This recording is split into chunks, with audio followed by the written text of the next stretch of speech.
If you with me, let me hear you say, ride, ride, ride, keep the jams live for the year 95.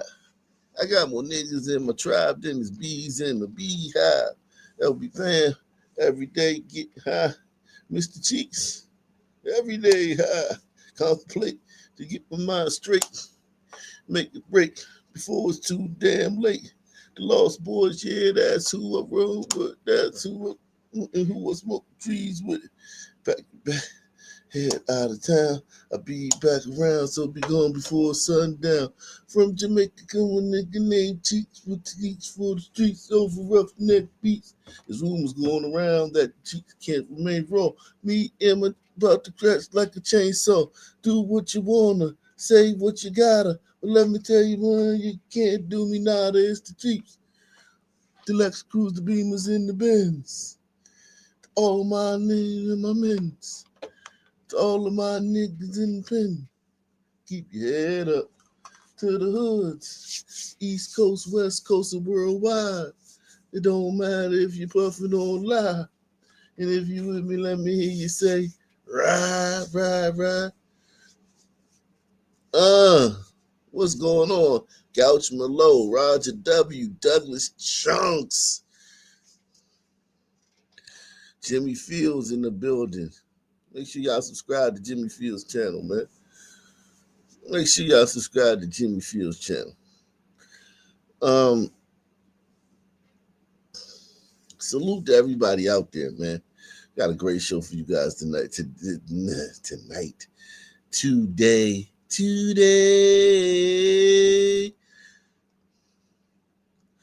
Got a great show for you guys today, man. I am in the building, man.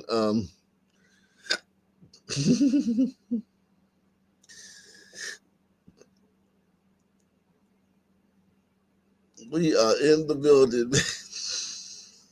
Jeez. It never ends, man. It never ends, man. The only place you can get this, man. It never ends. You will analyze all this sun shit, man. All this sun. They took someone away from me that was my best friend, and it's just a lot to take in. It's so difficult for a young person to lose her best friend to domestic violence. With another friend by her side, they attended the wake and funeral of 21-year-old Deshauna Donovan. Police believe she was shot to death by her ex-boyfriend while staying with her aunt on 96th Street in East Elmhurst. How will you remember Deshauna? Lovable, laughter, funny, overprotective. Deshauna Donovan was from South Carolina and moved to Queens about 6 months ago to live with her aunt to get... Wow, she just got to Queens 6 months ago. Yikes. From Kakalaka. That's crazy. 6 months ago to live with her aunt to get away from an abusive former flame. Police now believe that ex-boyfriend followed Deshauna to Queens and gunned her down in... Damn.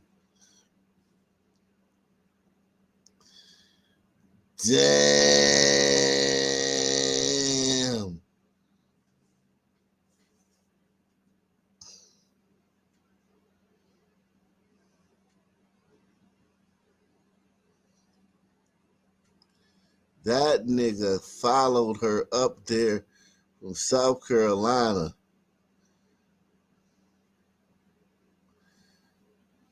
Damn.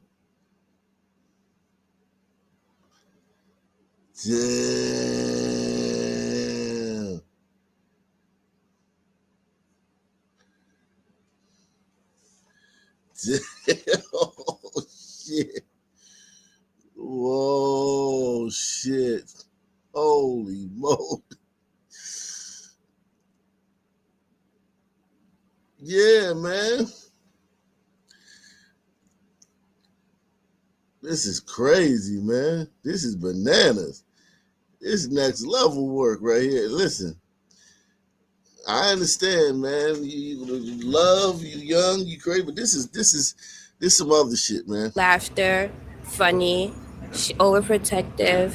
Deshauna Donovan was from South Carolina and moved to Queens about 6 months ago to live with her aunt to get away from an abusive former flame. Police now believe that ex-boyfriend followed Deshauna to Queens and gunned her down in her new home as she tried to escape from him in the basement of her aunt's building. But we're also here still waiting for justice. And the killer was known to Deshauna. We understand that now. We also understand that there's a video and there's pictures. People know who he is. They know his name. And he should not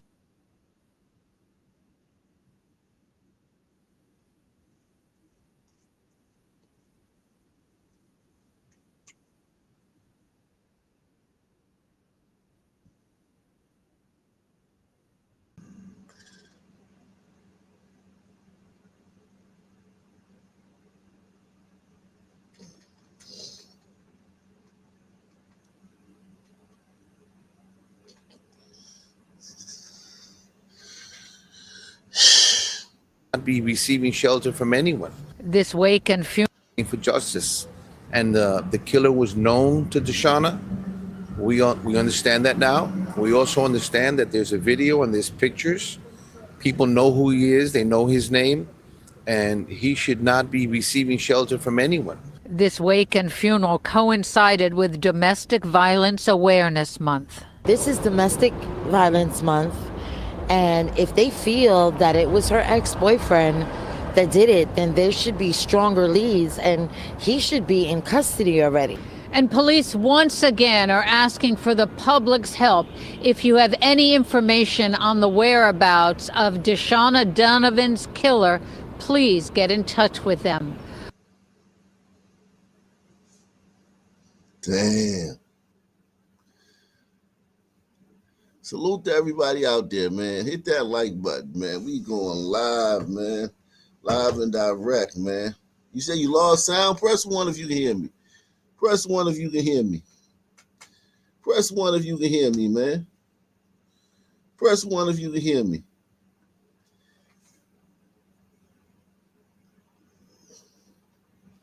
How do I sound? How is my sound? Is my sound good? Is my sound good? He said a some couple. Oh, you didn't. I'll come back to that story later. We'll do that story later. We'll do that story later. My sound's good. Tell me if my sound's good. Breaking news tonight in the Hill District: a shooting and a SWAT deployment. Good evening. Thanks for joining us at 11. I'm Ken Rice. Jennifer Barrasso is live in the Hill District now to show us what's going on. Jen. As you can see, Ken, detectives are still on the street here, Wiley Avenue in the Hill District. SWAT just left a short time ago.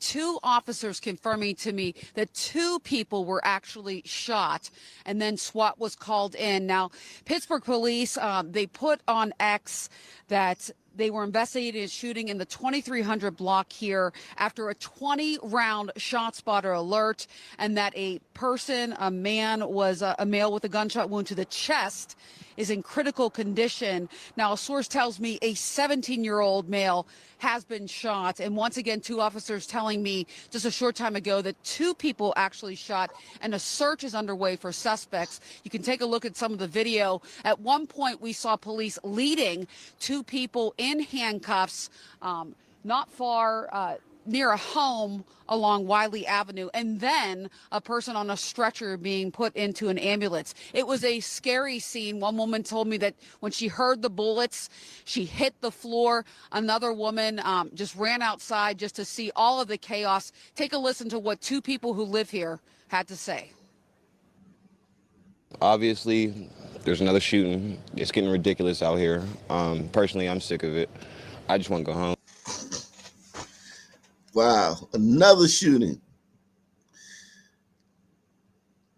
Thank you for your honesty, brother. This is the state of the black community. This is the state of the black community when they honest, man. When they not lying. Thank you for the singing lessons, Councilman Lowe.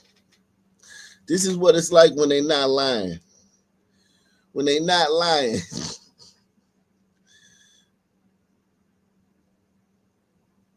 Thank you for not lying, brother. Obviously, there's another shooting. It's getting ridiculous out here. Personally, I'm sick of it. I just want to go home. I just got off work, and I'm hearing that it was a teenager, a whole lot of gunfire, and it just makes me want to move. I don't know what else to say. And it was just a whole bunch of gunshots that went off. And I kind of live near the area. So I was like, let me just go check my residence, and make sure everything's okay. It was just a crazy scene from start to finish. And I was just like completely shocked. And me and my neighbors were just in a lot of distress. It's ridiculous. What are police telling you that happened? So actually they're using my car for protection because I guess the guy was hiding in the building. And I just I can't even get to my vehicle. My phone's dying. It's like stressful out here. Ken, a police supervisor telling me that 2 people have been shot in this incident. He said that more information will be coming out. I asked if anybody is in custody, any alleged shooter. He told me at this point he couldn't say, but that text that on X, Pittsburgh Police saying the search for suspects continues, and you can see detectives out there collecting evidence here in the Hill District. Reporting live, Jennifer Barrasso, KDK TV News. Wow.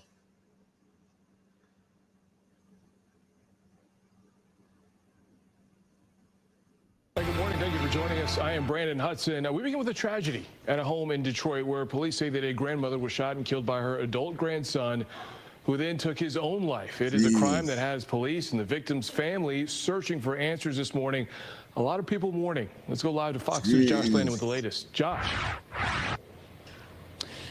Brandon, good morning to you. Yes, the scene has wrapped up, but the tragedy is still being felt. The focus of that tragedy right behind me, a few steps away from me at that home here in the 20,000 block of Griggs Street in the area of 8 Mile and Wyoming here on Detroit's west side. And as you alluded to, yes, a grandmother shot and killed by her grandson. I want to take a closer look. These old niggas that be living with granny, man, they so dangerous, man. So many stories about these old niggas still living with granny or auntie. They are super duper dangerous. Look at the grandmother. Let's focus on her. 65-year-old Rosin Wordlaw, shot and killed by her grandson, 24-year-old Corey Oliver, sometime earlier this morning. Police had been out here throughout the early morning hours. Family members coming out here distraught, very emotional, as you can imagine. It's a very heartbreaking situation. Family telling us mental health definitely a factor here. Detroit police not saying much on the case, but nevertheless, they're saying their thoughts and prayers are with the family. Homicide unit was here. The medical examiner was here. It was a huge crowd again earlier this morning. A very tragic situation. I spoke with a cousin directly related to Rosin Wordlaw, and here's what he said about what he learned about what happened this morning and how the family's dealing with it. My cousin was killed by her grandson. He had mental health issues, but they were undiagnosed. He was untreated. The neighbors were saying that he was going around with a gun, and he was threatening people with the gun. And apparently she probably was trying to get the gun away from him, and he shot her and then shot himself. We're prayerful. We've always been prayerful. It has actually brought the family together. We have been separated for a long time, so it's even family members I haven't seen in a long time. But it has brought the family together, but we've always been prayerful, always. So there's nothing you can do. Wow. And yes, back out here live, a very tough situation for that family. Before you heard from that cousin, Billy Weatherspoon, you can hear the emotion in that video of just how distraught the family was earlier this morning. Actually, a few people coming by a few moments ago, coming in front of the home, standing in front of it, walking away in tears. Everyone in this neighborhood says Rosin Wordlaw was a very good person, looking out for her grandson to the best of her ability, but a very tragic situation. Mental health definitely playing a factor here. Brandon, back if over that to you. nigga was in the asylum, that nigga need to be in the asylum. What is she doing taking care of a grown-ass, mentally ill nigga, man? Put that nigga away in the asylum, man.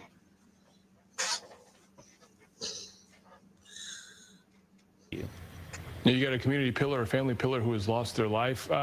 Look, you talked about mental health in this situation, and there was the family member who said the mental health issues had gone undiagnosed. For anyone who's watching this, I know that we've all covered mental health stories before and mental health illness. What help and how valuable is it that people need to find help or ask for help or try to help a loved one?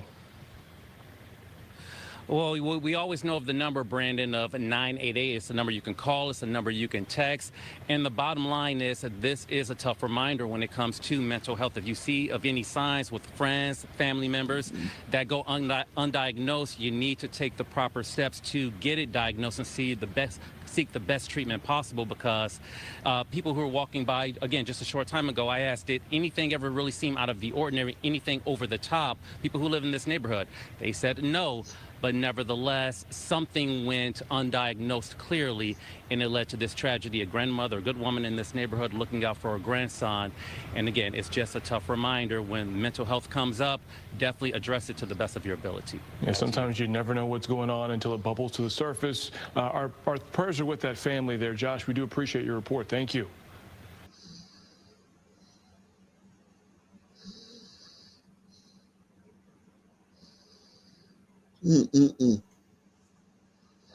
Let's see. Fulton County deputy is now on the wrong side of the law. He's accused of conspiring with 3 inmates to allow contraband in the Rice Street jail. Shout out to my man, Baby King, man. Baby King is in the building. He says, take the challenge. Salute to Baby King. Thank you for taking the challenge, man. Deputy arrested. This is such a common story. But drugs get in these facilities, so it's guess they catch one out of, I guess, whatever number people trying to sneak drugs in. Fulton County deputy is now on the wrong side of the law. He's accused of conspiring with 3 inmates to allow contraband in the Rice Street jail. Fox 5's Angelique Proctor joins us now from Fulton County and tells us all 4 are under arrest. Angelique? Yeah, good afternoon to you both. Former Deputy DeMarcus Tinsley is out of a job tonight. He's accused of being a part of a plan that allowed a drone to land here at the Fulton County Jail, a drone that allegedly had contraband in it. Arrest warrants indicate a September 2nd shakedown at the Fulton County Jail revealed a substantial amount of illegal contraband. The items recovered included suspected cocaine, marijuana, crystal meth, strips, and a cell phone. The document indicates command staff noticed a breach in the window, causing staffers to launch a search and review surveillance videos. The warrant says camera footage showed inmates passing items under a fire door. The inmates were strip searched, and a captain found a small Ziploc bag that contained a note detailing a drone drop-off scheduled for either Saturday, August 30th, or Sunday, August 31st. The warrant says the note implicated Deputy Tinsley, the floor officer, in facilitating the drop. Then, a more alarming development. The video showed Deputy Tinsley allowing 3 inmates who were assigned to housing on 7 North to enter Zone 400 and remain from August 31st at 10 p.m. to September 1st at 4 a.m. without any authority. Those 3 inmates have been charged with conspiracy to commit a felony. They are Clavon Battle, Willie Holt, and Karanji Reese. Deputy Tinsley is charged too in the conspiracy. He faces violation of oath by a public officer and conspiracy to commit a felony. Now, I reached out to the former deputy to get his side of the story. His wife tells me that he is out on bond and he is trying to hire an attorney to fight these charges. We are live at the Fulton County Jail. Angelique Proctor.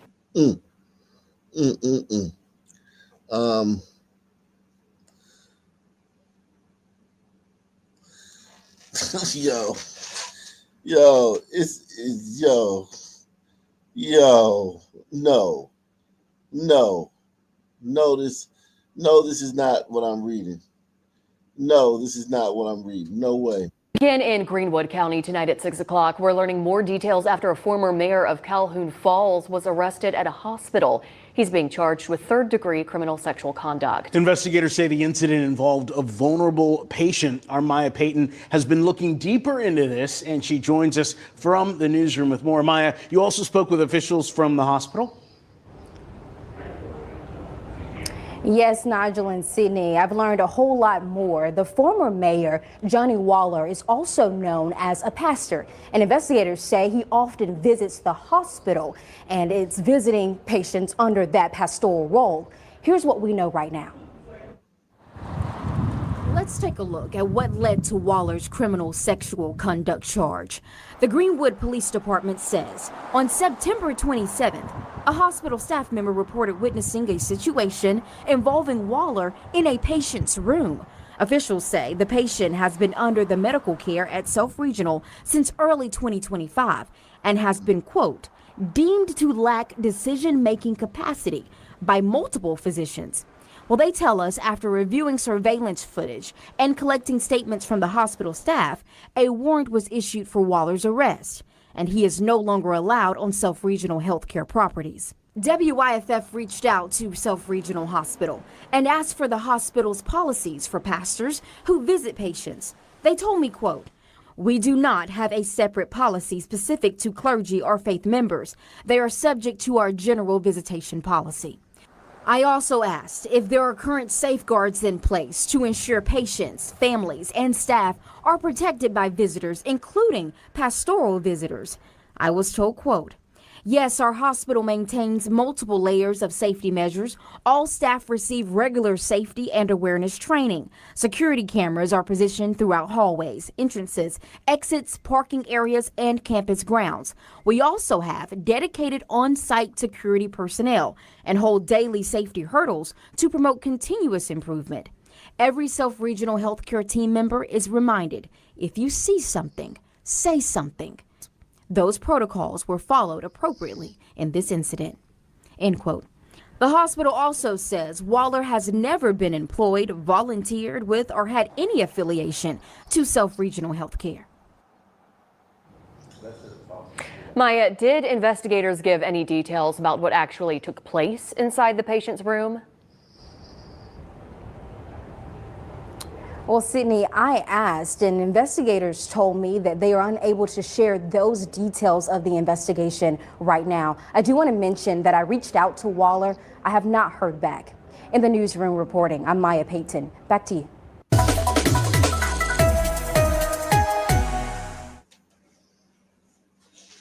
Okay,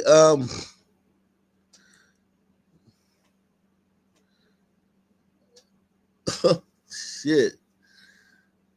So many black incidents. I want to man. talk about a story that the GBI is involved in now.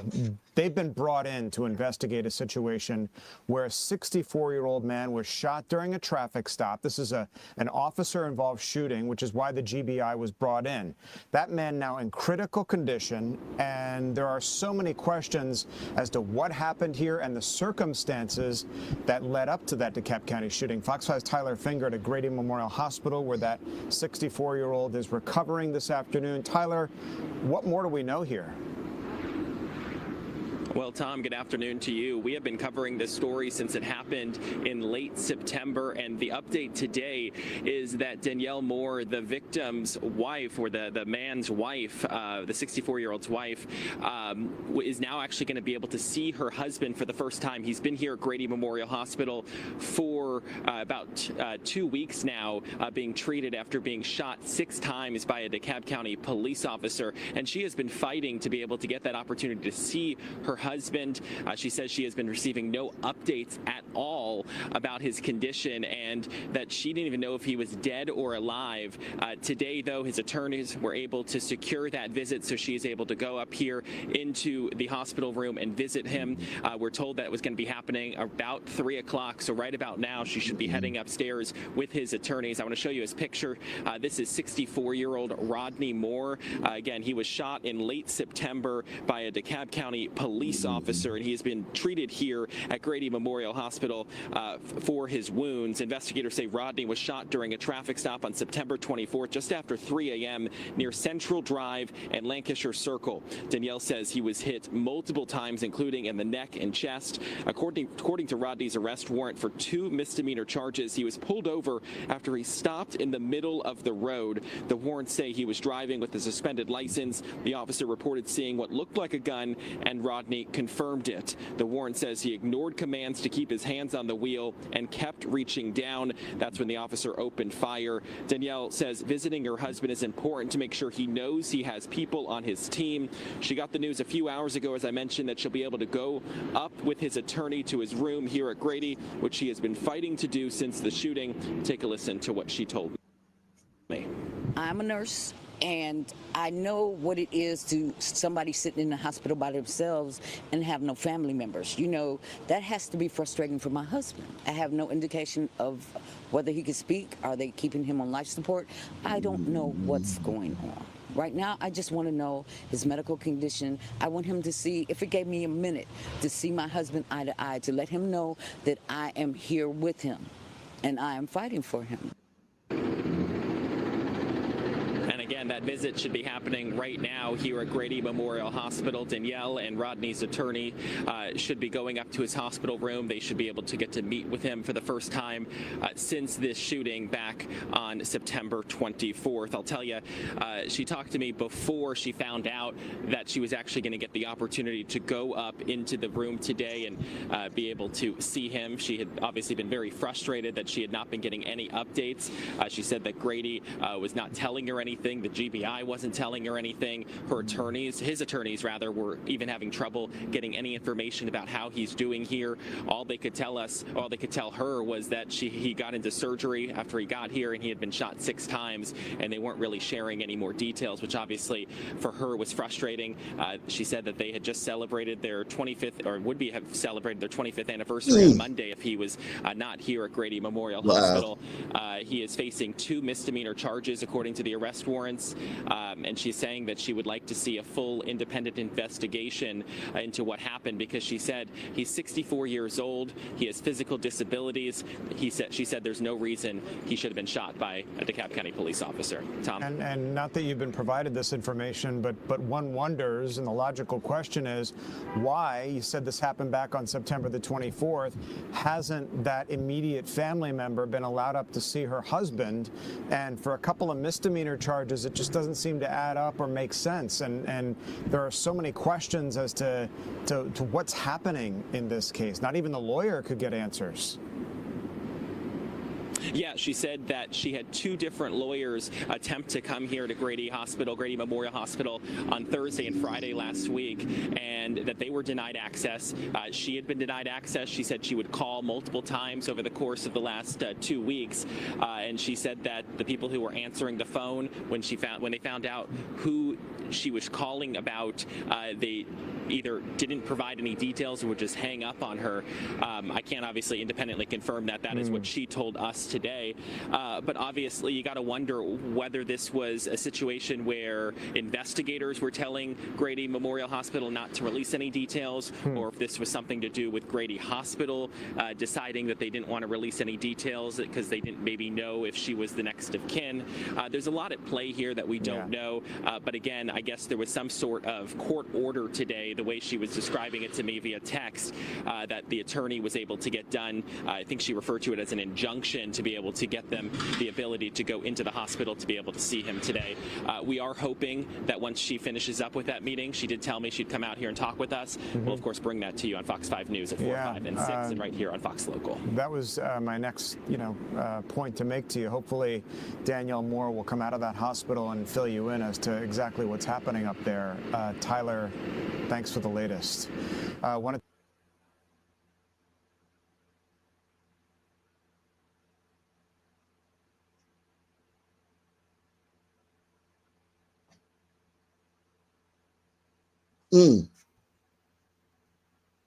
Salute to everybody out there, man.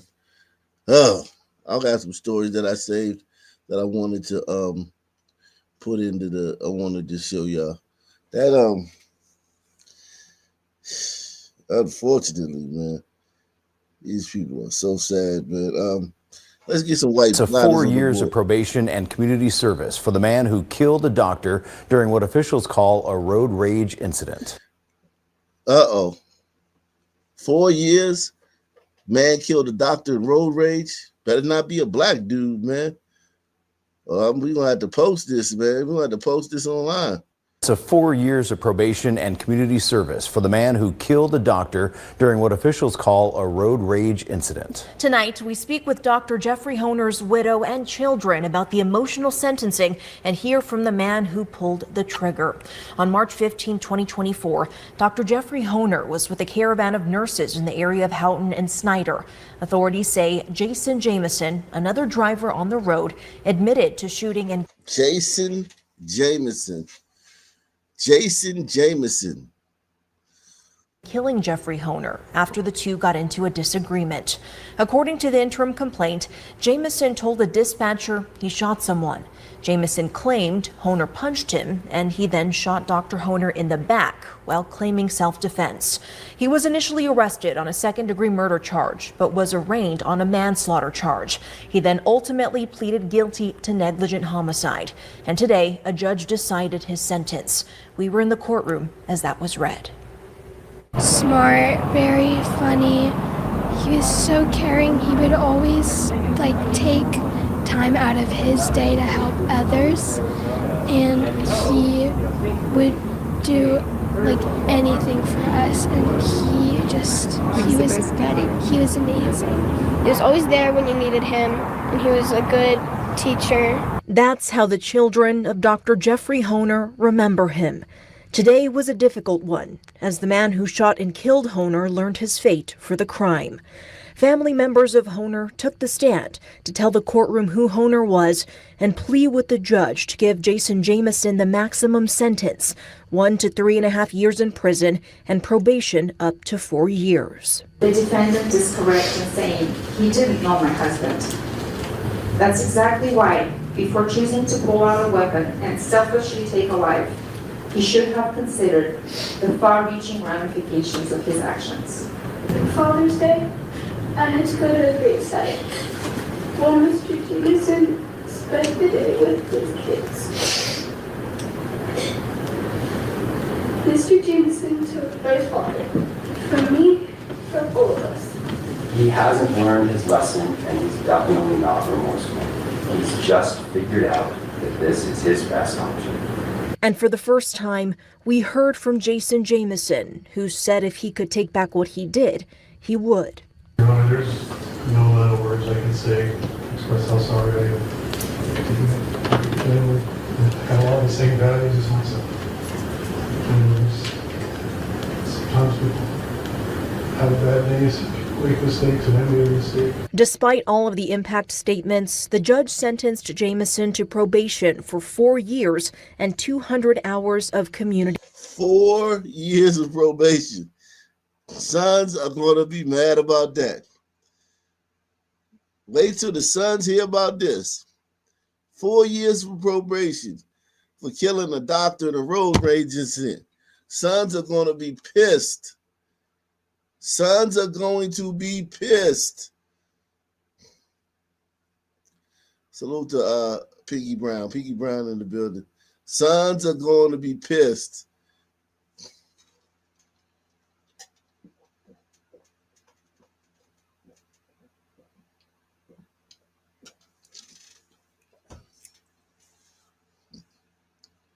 Four years probation. Would.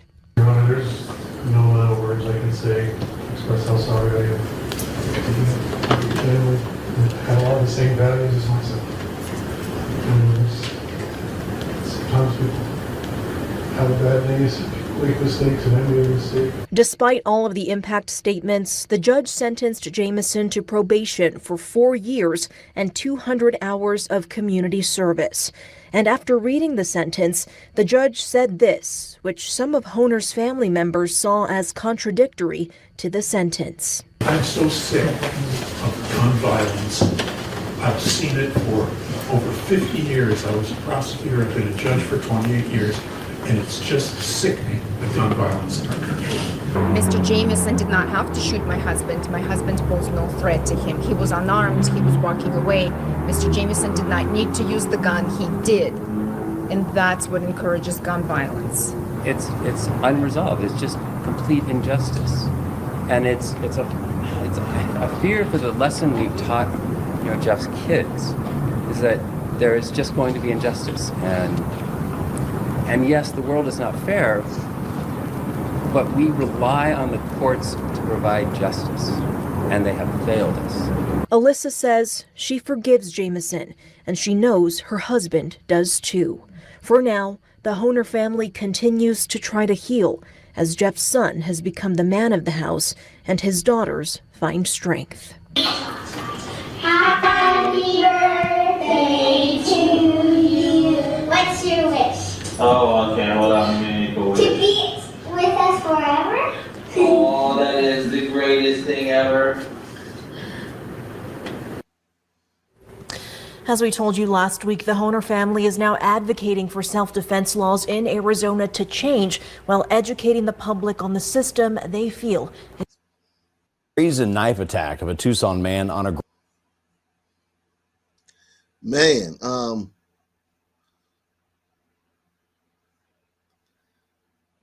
we just getting started, man. We just didn't start it tonight, man.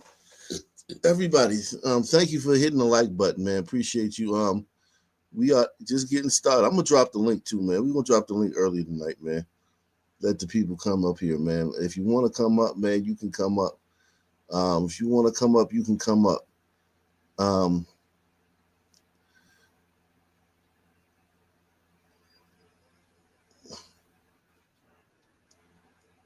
If you want to come up, you can come up.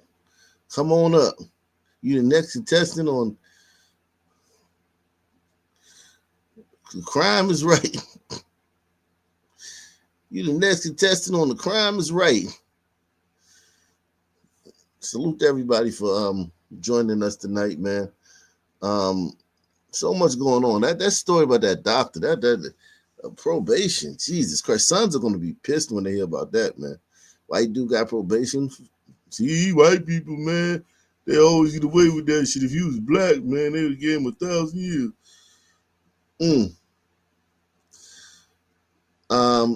He said, place your bets on how long before he sees. You know what? I'll even make that a poll, man. Question, man. Since you wanna bet money on how long before I go to sleep, I'll make that a poll question, man. I'll make that a poll question, man. And I'll make that a poll question, man. Let me see. How long before Ak goes to sleep?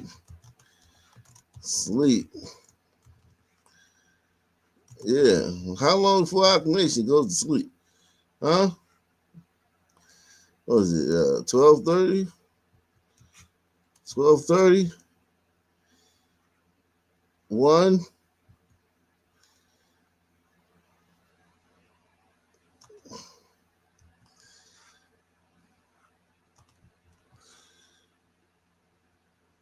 $1:30 a.m.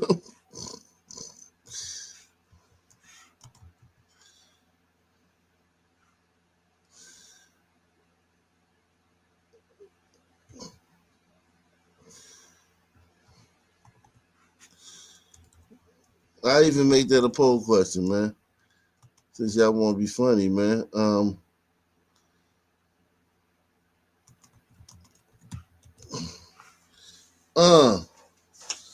There you go. Make sure you take the poll, man. Support the channel. Take the poll. Engage in the channel. Engage with the content. Take the poll. Salute to my man, Baby King once again. He says, with all due respect, Pinky Brown, the challenge was a dub. Yeah, I mean, that's true, man. Baby King did say, take a dub, match the dub. Baby King did say, match the dub. I mean, It should be. When somebody say something like that here, a channel like this, 20 people should just match the dub. Like, seriously, I'm not even trying to be funny, man. Like, 20 people should just be like, I'm matching it. We need that type of support. You know what I'm saying? Cheerful, happy giver, man. Happy giver. People need to be supported. People need to be happy to support the channel, man. Link in the description box if you want to come up, man. Link in the description box if you want to come up.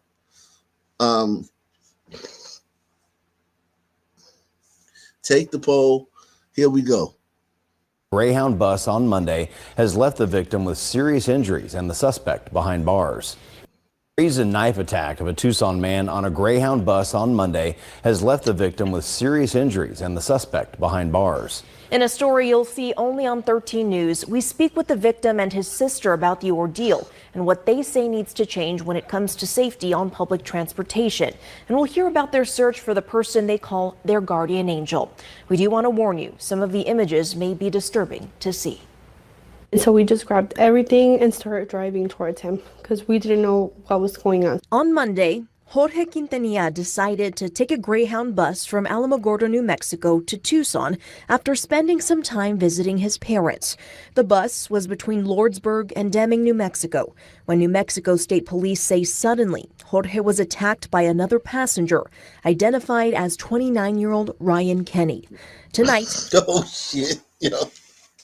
It's going to be one of them nights, man. Gliders are on the board, man. Yo. Gliders is getting frisky. Y'all tired, man. Gliders, y'all are tired of being, y'all say, man, listen, man, this is our country. If anybody going to lead the country in crime, it's going to be us.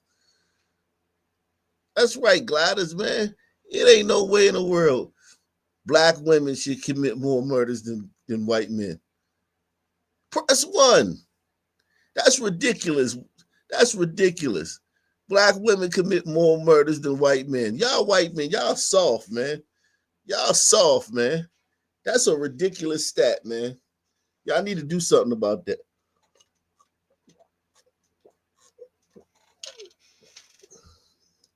That's a ridiculous stat. Salute to Jimmy Fields, man. Make sure y'all subscribe to Jimmy Fields' channel, man. Jimmy Fields' channel. Subscribe to his channel, man. He got some content over there.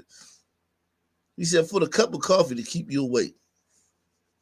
Make sure you just take the poll, man. Take the poll. How long do you think I'm gonna stay up? You think I'm gonna fall asleep?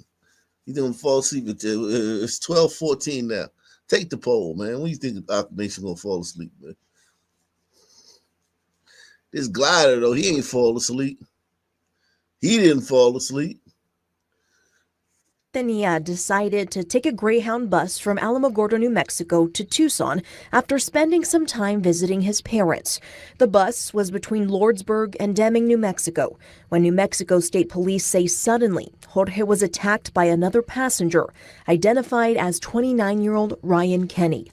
Tonight, Jorge is still in New Mexico, but we connected via FaceTime while speaking with his sister. When I had suddenly heard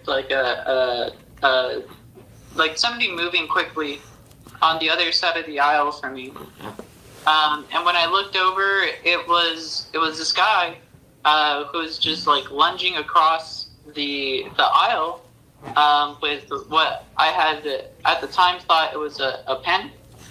I thought he was holding a pen at the time. And he like stabbed me straight in the neck. It was first in the neck spot.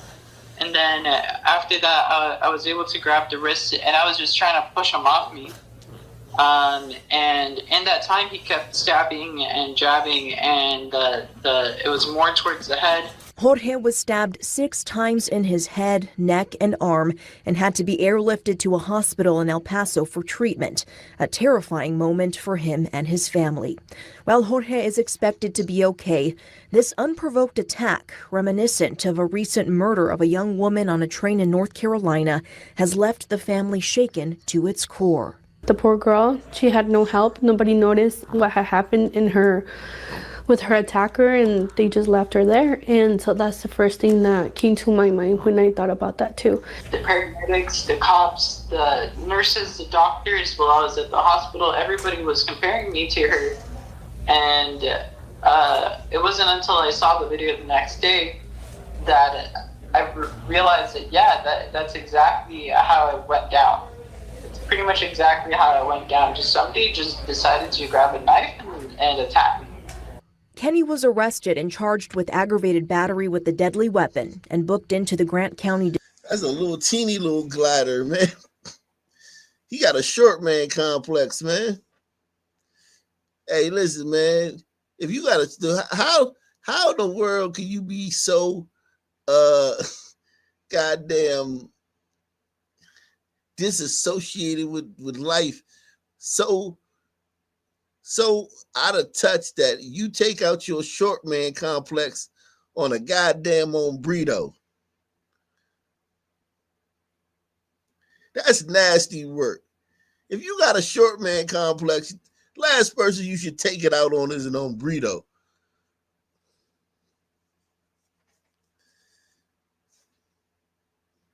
That's nasty work, man. That's nasty work. Homie is 5'2" with shoes on.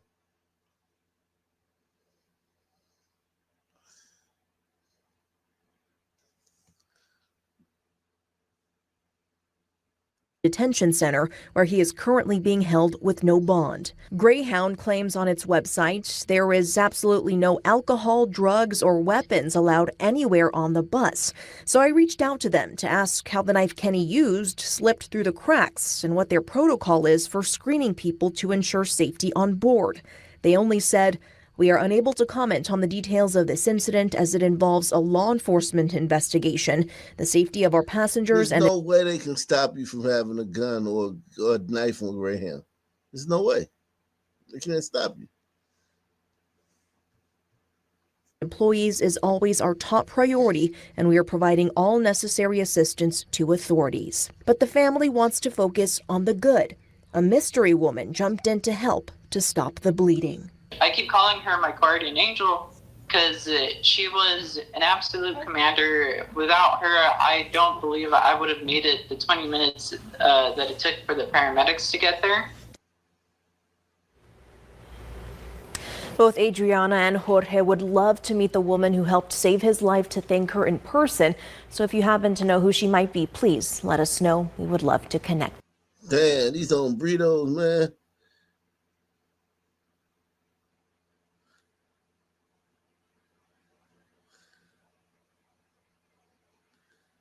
Holy shit.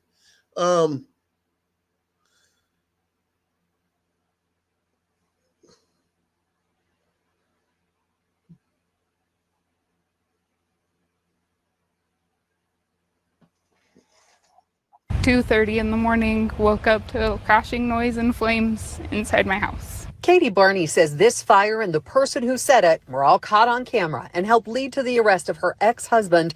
Police have now apprehended and charged with arson, attempted murder, and more after Katie was targeted. Yo, I don't know what's worse. We did a story earlier in the show. Young lady, young sister moved from South Carolina to Queens to get away from an abusive boyfriend. That nigga followed her up there and killed her in cold blood on the streets of New York City. This one seemed like, though, it might take the cake, yo. And she looked like she looked good from a distance, don't she? Don't she look like she would look good? Like you would see her down the street and you'd be like, damn, who was that?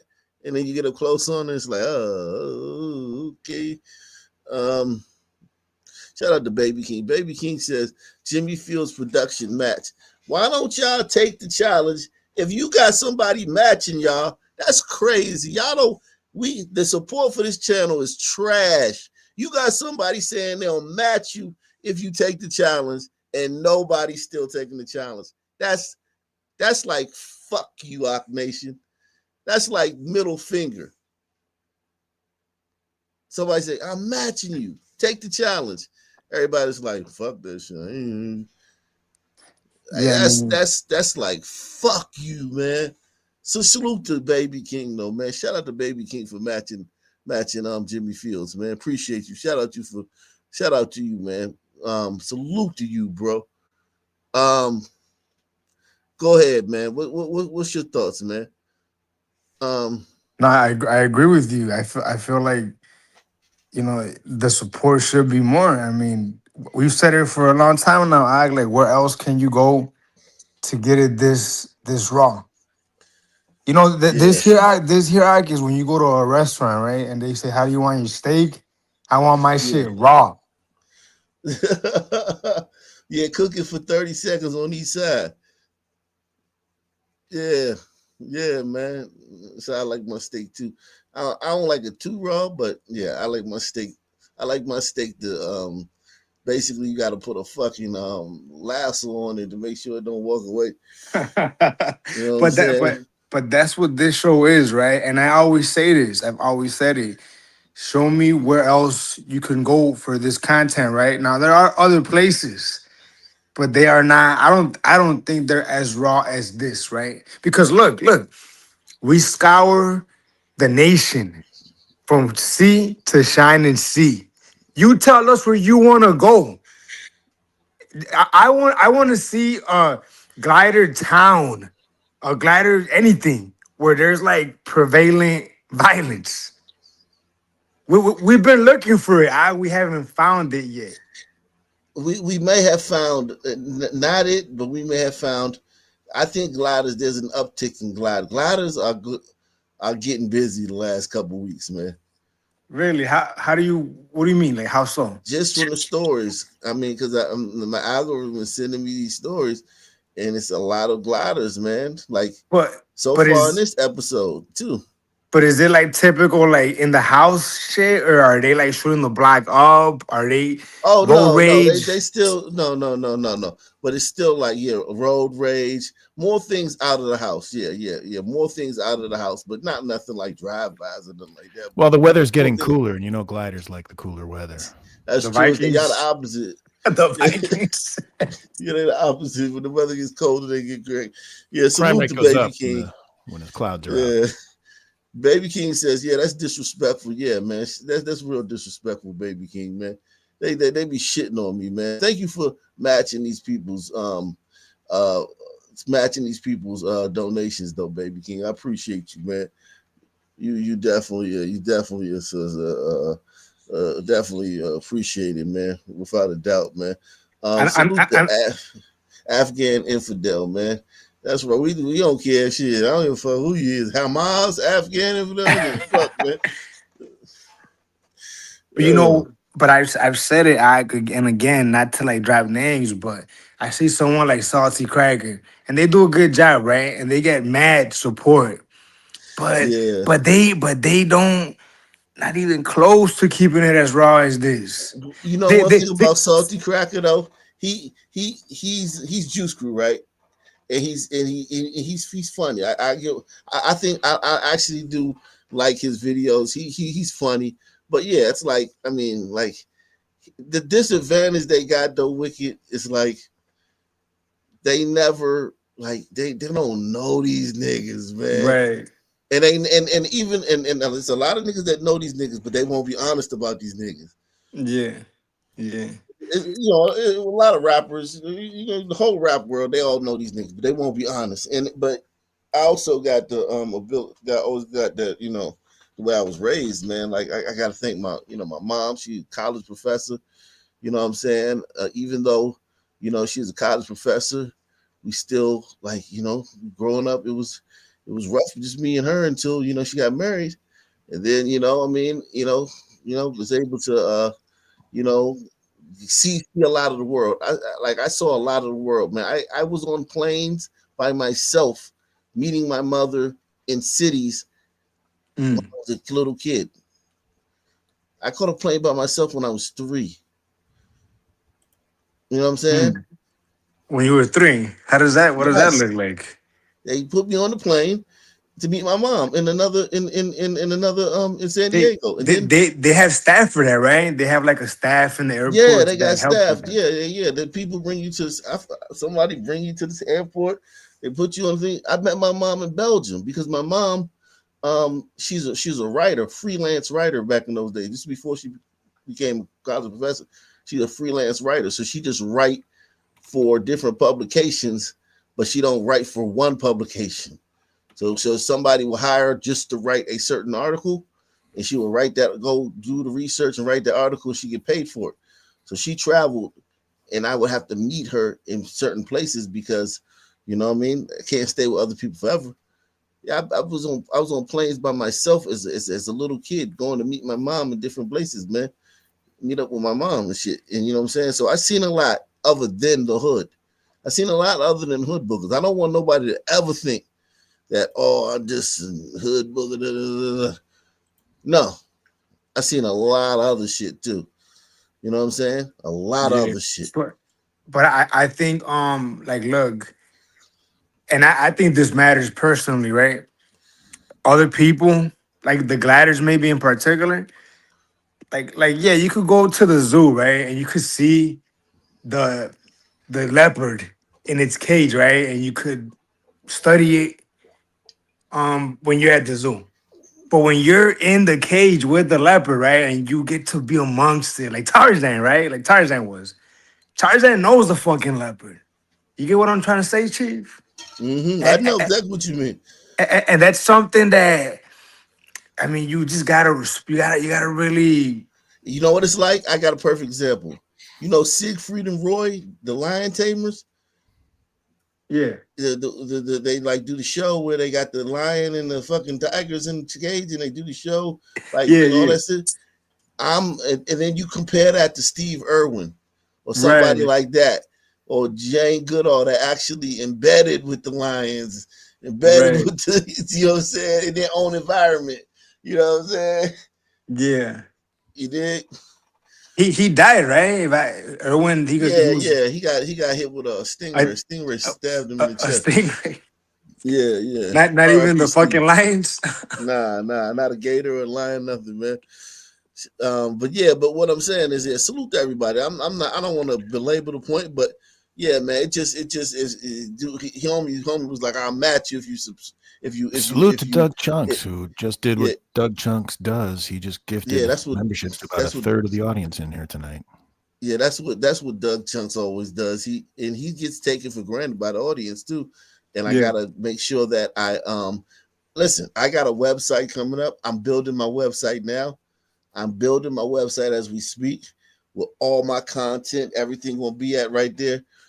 You can live stream, you can watch the show on my channel, on my website. I'm building a major website right now.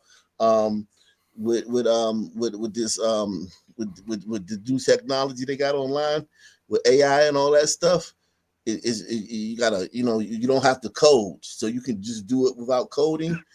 And I've been spending a lot of time, getting everything together from the new website so that Yeah. I can get centralize all my stuff, and people don't, and you don't have to worry about if anything happened with YouTube or any of Right. the other sites. You can access all my content. I'm doing that right now, and I've been working on that hard, man.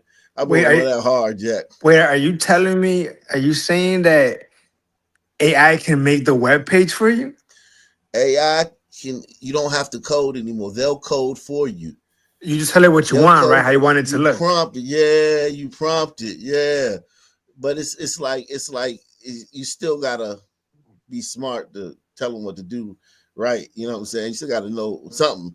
But yeah, I'm doing that right now. And once I get the website completed, you don't even have to be on YouTube. You can go to my website and you can access everything at the website. But it will that'll be coming up shortly. Make sure you guys look out for that. Technology is a motherfucker now, man. I mean, Yeah. the way technology, I mean, it saves, like, things like this would have cost thousands of dollars back then. Now you just AI is just insane, man. Even with thumbnails, like those thumbnails that people got, they would have cost you. It would have cost, you'd have to pay somebody on Fiverr hundreds of dollars a week to make these thumbnails. These people make them Yeah. shits by themselves in like 20 seconds. Right, right. And you know, everything you're saying, like, you know, believe it or not, I think of a point you made a couple times actually. That kind of makes a good point to your like your outer space theory, right? Like, why aren't we on the moon? Like, our phones are more powerful than the computer they use to get to the moon. So why are we not in the moon? Our watch is more powerful than the computer that they use to get to the moon. If you got a watch, it's more powerful. So yeah, technology's it's mind blowing how fast Shout it's out to developing. Douglas Chunks, man. Douglas Chunks in the building, man. Alaska. Salute, man. Let's see what this mud shark. That's a mud shark? I listen. I can't tell, but the dude who burned down I the think house looked so. like a sun man. Look real close. 2:30 in the morning, woke up to a crashing noise and flames inside my house. Katie Barney Again. says this fire and the person who set it were all caught on camera and helped lead to the arrest of her ex-husband.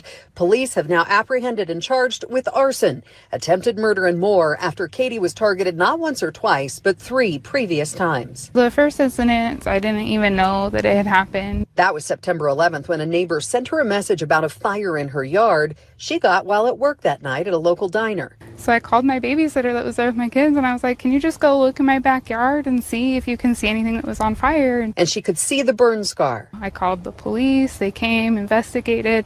Fire chief came down, looked at it. She put up cameras when the next one happened. I got woken up to a big loud bang and some scuffling, and I could smell gas, and then I smelled smoke. So I grabbed my phone and ran outside, seen the fire, and called 911. Katie contacted police again, then filed for an order of protection. Like, I'm terrified that it's going to escalate. Something worse is going to happen. Like, my kids were in the house. Well, we got called there 4 different Yeah, times. that dude should be whipped publicly, flogged. I mean, whipped it with an inch of his life with the kids in there. Like, come on, man. Right. Trent Lloyd is Richfield's chief of police. The 3rd time, it looks like he spotted the cameras and left. And the 4th time, he didn't care. Caught on surveillance camera throwing an incendiary device that went through Katie's bedroom window. We're lucky that nobody was hurt. My bed was on fire. The walls were on fire. That's what I Thanking hear. police for making the arrest. Was the first one, and then the second one was the 15th. What's his name? 38-year-old Delmar Barty is now being held without bail. Delmar Barty. Delmar. This is son, man? Delmar? I don't know no glider named Delmar, man. Yeah, that's a son, man. I'm going with son, man. Could be a hillbilly name, you know. It won't happen to my family again. Look at her, Can though. sleep a She's little such easy. a mud shark. Yeah. She a box blonde. She got fake lashes. She got tattoos.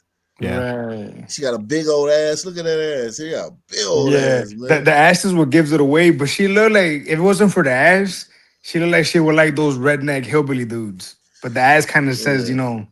Yeah. She could have been Charlie Kirk's wife. Here, now just hopefully closing this chapter and moving on. We had video evidence, we had shoe print evidence, and everything just kind of come together within about a 3-hour time period. You can see where he came in through the yard. I got a protective order to try and prevent this from happening, but it's just something, don't care, you know. I would still recommend doing the process. A piece of paper can't always keep you safe. But Debbie Mayo from New Horizons Crisis Center in Richfield says it can help keep someone behind bars and is something their office will help you with, along with so many other free services. We think of maybe shelter might be one resource, but there's so many resources that people are unaware of that are financial resources and emotional resources and Blood Shark therapy and outreach services. just things that are for the short term and other things that are for long term and for healing. And they're trying to get the word out to these small towns in the 5-county area they serve. That includes Sevier, Sanpete, Millard, Wayne, and Paiute, that there is help available, anonymous and free. Let me see if we can find that Delmar Barty, man. Delmar Barty. Yeah, it's got to be a son, man. Yeah, ain't nobody naming their kid no fucking Delmar. Man. Jimmy, do Gliders use the name Delmar? Do you know? Lilies. Like Delmar? I never heard that. I never heard a glider use the name Delmar. Yeah, that's Delmar. Delmar. Judging from her appearances, Barty. I might be right. Yeah, I mean she's definitely a mud shark. Even if this guy's not it, the person Right. before him Right. was a black dude. Those eyelashes. Delmar Barty. Maybe it's IE. I don't know.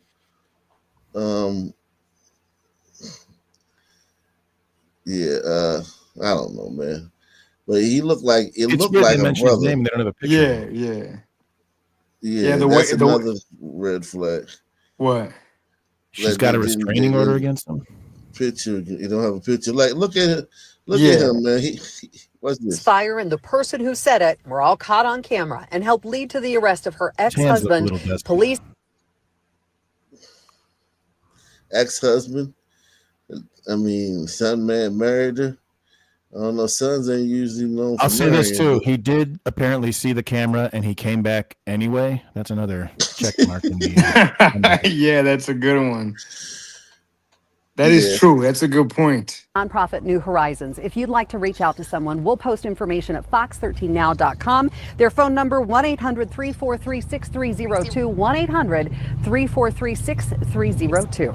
Reporting What in if it's an Richmond, umbrito? NBN. Like that could be a umbrito named Delmar, maybe. Nah. Wilmer, something like that, but not Delmar. Delmar not gonna be a read on that. Salute to my man Afghan Infidel. Baby King matched him, man. Shout out to Baby King, man.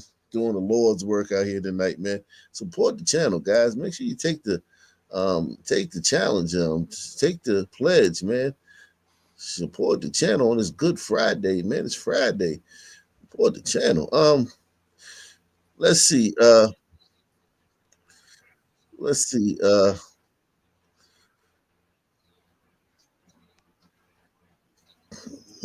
Man, that's a crazy one right there. Now back to that parent's nightmare. Yeah, let's get to 7 News Detroit reporter Randy Wimbley speaking to the mother of a 14-year-old girl speaking out after her daughter was stabbed multiple times in school by a classmate. That mom is considering legal action against the school for a major lapse in security that could have cost her daughter's life. Classes were canceled Thursday as the school ensures safety protocols are in place in light of that stabbing. The victim is recovering but is still shaken up. Her mother is on one hand outraged over what happened and yet on the other, grateful. I'm just thankful that my child was able to come home. You know, It's Angel it Reese could in have 10 been years. worse. Jaslyn Morgan is counting her blessings and her tears. Her 14-year-old daughter was stabbed at least 4 times at Gompers Elementary Middle School in Detroit Damn. on Wednesday. Jaslyn got the call about 45 minutes after drop-off that morning. All I can hear is my baby just screaming, crying. You know, Mama, she stabbed me. She stabbed me. She was stabbed in her head, arm, back, like her wrist area, and then she was cut like from her back to her face. The teen was released from the hospital Wednesday night, the violence stemming from an altercation between the teen and another student that took place on Monday. 2 days later, DPSCD says that student showed up at Gompers with her mother, who brought a knife to the school building. It set off a metal detector, but the district says the school security guard never searched the woman, and she later... What? The mom brought the weapon in? Hold on, man. Hold on. We didn't hear that correctly. That took place on Monday. 2 days later, DPSCD says that student showed up at Gompers with her mother, who brought a knife to the school building. It set off a metal detector, but the district says the school security guard never searched the woman, and she later gave that knife to her daughter, who used it to stab Jaslyn's daughter. What if it was a gun? You know, you didn't search. Jesus. Sisters, Nah. man, the worst stewards, man. Now look, listen. Elementary school metal detectors. Think about that. Yeah, and you need it. Jesus Christ. And then the mother. Jesus Christ. That's a lot going on right now. Hold on. They said Delmar Ray Barney is a 38-year-old male. Delmar Ray Barney. He's a glider? that white woman's husband was a glider. He was a glider, y'all. I think somebody in the chat found him. Yeah, man, this is nasty work, man. There's a lot going If on that in was this a thing. knife, just imagine if she was able to, if it was a gun that she brought in. So it was like, how did y'all let this happen? You know, like, why didn't you search her? It's a question DPSCD is also asking. The security guard in question has been removed from the school, and both the mother and daughter have been arrested. Jaslyn believes staffers at Gompers did not do enough to quell the tension between the girls after their altercation Monday, and that the suspect's mother dropped the ball. You're an adult. You know better. Simple as that. The Wayne County Prosecutor's Office is now reviewing the case to determine what charges the young suspect and her mother could face. On the city's west side, I'm Randy Wembley. That last story was not West Virginia. If you found a Delmar Barney, the white girl, that wasn't West Virginia. That was out west. That was the West It was Coast. in Utah, wasn't it? Yeah, Utah. What city is this school in? Gompers. Detroit public school system. Detroit. This is a fucked up story, man. Am I nuts, or does it seem like there's just much more knife crime going on in the last 6 months? Not that I could tell. I mean, just like there's more knives to that girl getting stabbed on the train. This girl getting stabbed here. Last night there was some stabbing shit. You know? Wow. Yeah, I mean, there's a lot of knife crime. I would say that I've seen an uptick in that. People are just maybe it's the burrito invasion, man. They do this. but ironically, it's the some people stabbing everybody though, including a mother giving the knife to her kid. And them charges, they gotta charge her. They gotta That's a good mom, though. That's a good mom who doesn't want her kid to be nailed for bringing the weapon into the school. You see, she took the rap for her kid by bringing it in for her. Was it a female assailant? All new at 6, an 84-year-old man is... Man, let's get y'all on the board on burritos, man. All new at 6, an 84-year-old man is speaking out after being accused of threatening a teenager with a gun. He was arrested shortly after the allegations, but has since bonded out. And tonight, he says he wants to give his side of the story. The teen's mother is also opening up about the moment she says she feared for her son's life. CBS News Miami's Yvonne Taylor joins us live from Hialeah, where it all happened. Yvonne. Yes, Elliot and Naja, and we are in the neighborhood where everything happened. Basically, those buildings that you see in my background, because the alleged aggressor and victims, they live feet from one another. So the 84-year-old man said that he has been accused of something that he did not do. And he went on and gave me a demonstration of what he said really happened. Yo andaba con Jackie, el teléfono, parece que ellos se creyeron que era un arma. El Solino Rodriguez told me he was wearing this jacket with this cell phone in the pocket. He told me it was not a gun. So you were arrested for aggravated assault with a firearm? The police report says that you threatened a minor, a 12-year-old, with a gun. Ni hablé con él. Rodriguez's response was, I did not even talk to him. Yo estoy autorizado a andar con una pistola. I have the right to have a gun, but it was in my house, not with me, he said. He showed me the box where he kept it. He told me Hialeah police took it. The alleged victim's mother disagrees. I was shaking. It was horrible, said Ena Herrera. She told police Rodriguez pointed at her son with a gun. Look at that body, man. Look at that shape, man. Yo. How do y'all do it, Wicked, man? You explain this to us, man. How do y'all do that, man? Yeah, let me explain it. I think that you're being disingenuous when you say that, because Latinos be looking bad, Joe. Their bodies be banging if they take care of themselves, like anybody, right? 10 years ago, she probably looked great. Maybe 3 years ago. Well, you know what I'm saying? Like any woman, like if they don't take care of themselves, they just let themselves go. She's already had her kids. She's not in the market. She let it go. She probably still pull brothers if she wanted to, the brothers still going. What do you think, Ak? No. I I mean, put it like this. Let me just say, yeah, brother. If brother, yeah, of course she can pull a brother, but like, she not gonna pull like no brother. She gonna pull like No some dude just came Denzel. home from prison. She not Nah, gonna just get somebody that Denzel. came home. Somebody came home from prison. I Something think like she. that. Yeah, I think she could pull an unk. You know, an unk that be hanging out in the liquor store and got shit going on. Need somewhere to stay. Yeah, that's a rough shape though, right there. I'm guessing she can Rodriguez cook. pointed at her son with a gun. And he threatened that he was going to kill him and that I was going to pick up his body. According to Hialeah police report, it happened Saturday evening. Rodriguez came to the building where the teenage lives at 138 West 26th Street. It's been many nights since I don't sleep well because of those teenagers bothering me. I went there to talk to the building manager, said Rodriguez. They come and knock at the door at 11 p.m., told me Rodriguez. Nobody speaks English. Right. They are Cuban. It sounds like their Spanish is different. You know what I mean? Yeah, he's wearing a Cuba hat.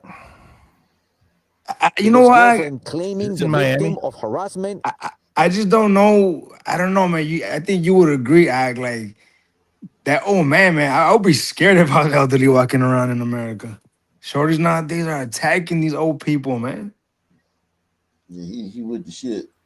I think he lying. I believe him. I believe the mom, but Yeah. I believe that he had to do it. I believe that those fucktards fucked with him though. They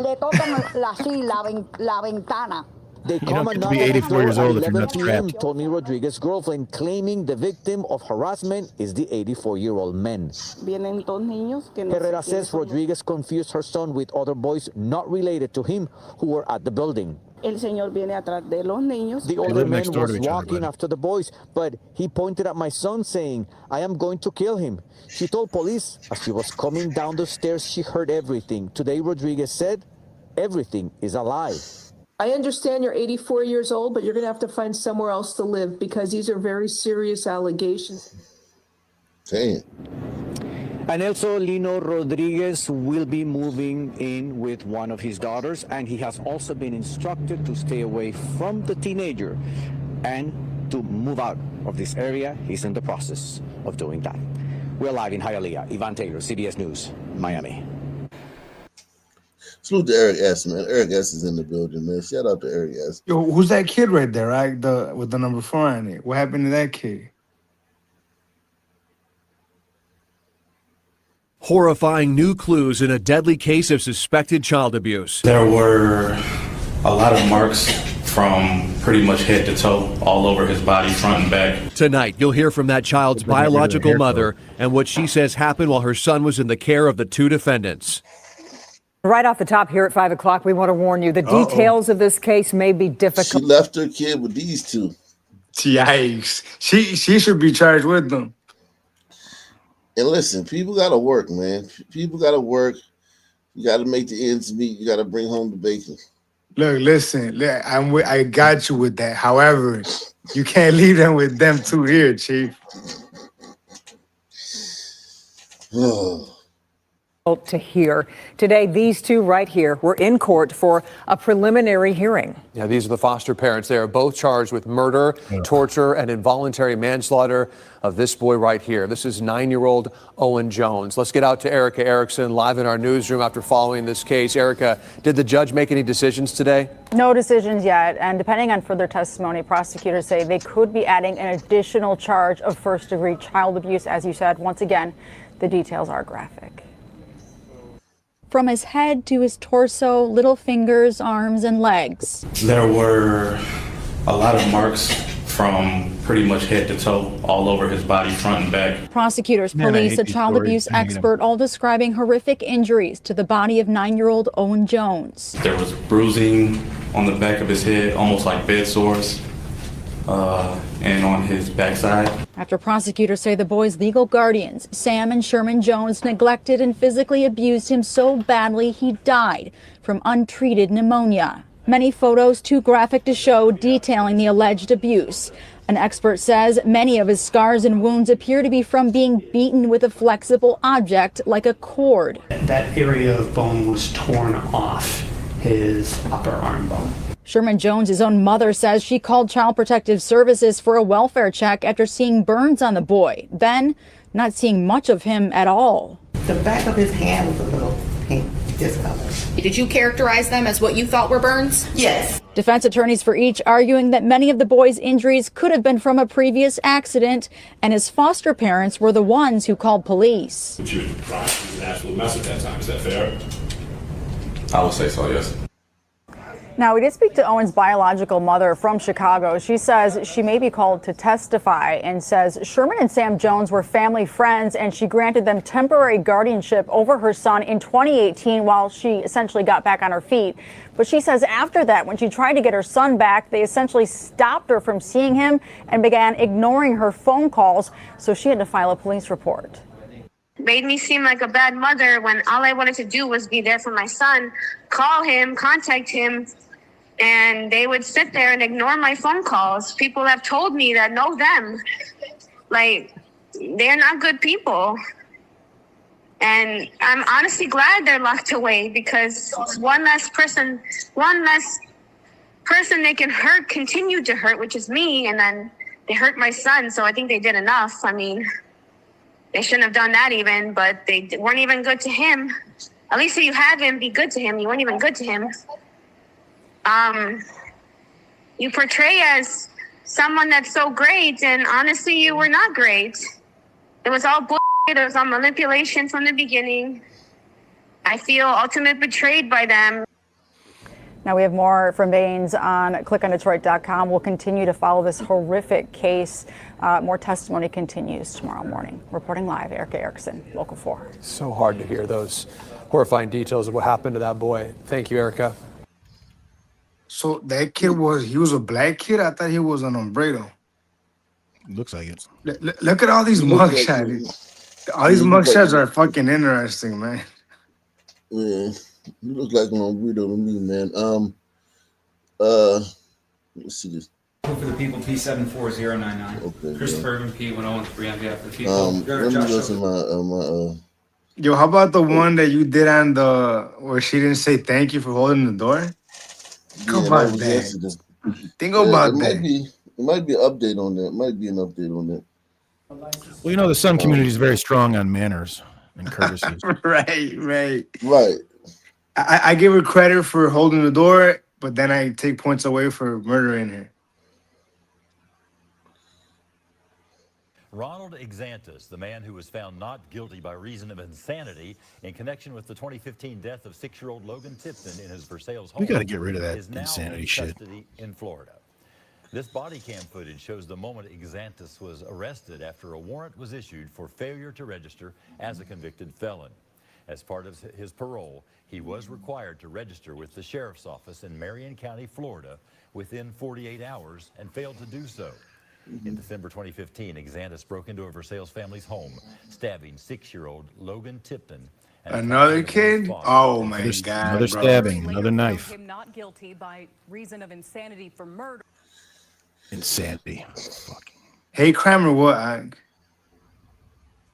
I mean, he already got out, so I mean,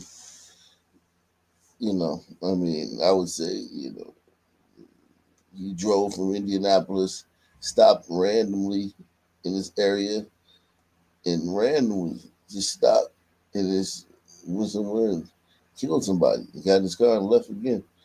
I mean, it's a very hard case up in what do you call it?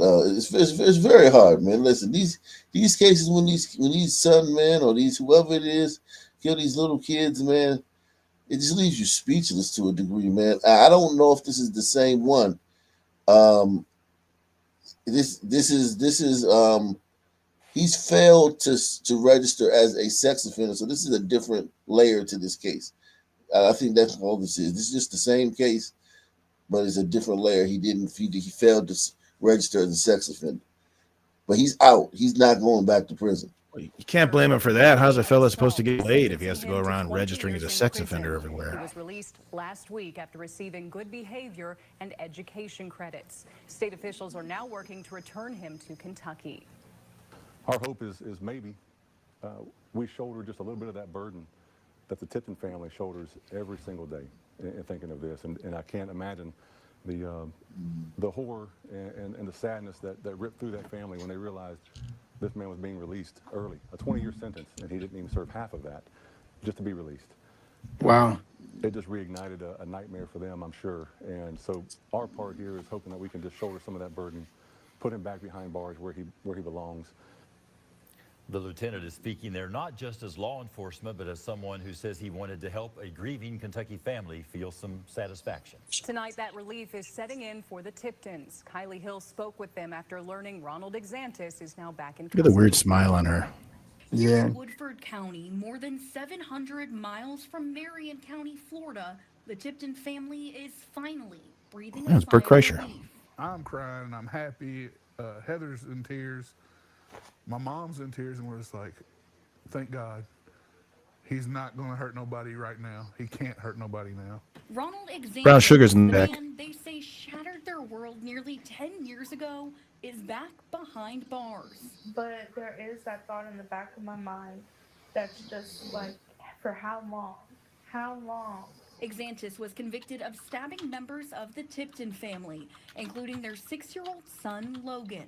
After learning he'd been released on early parole last week, the family says it felt like the justice system had failed them. I think the most frustrating part about this whole thing truly is just feeling like they don't care about Logan. Logan deserves some sort of justice. Not only that, but they tell me they weren't notified about his recent arrest.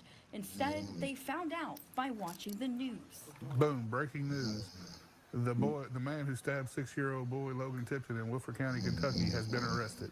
I would think the victims would have been the first person you reached out to. The family says they're grateful Florida authorities acted quickly and took their concerns about Exantis seriously. I think Marion County Sheriff's Department, they were on the ball. They knew that there was a danger to their community, and they were on top of it. Kentucky has been showed us already countless times that their hands are tied is what they keep on saying, and I think it's just a bullcrap excuse for saying that they don't want any parts of it.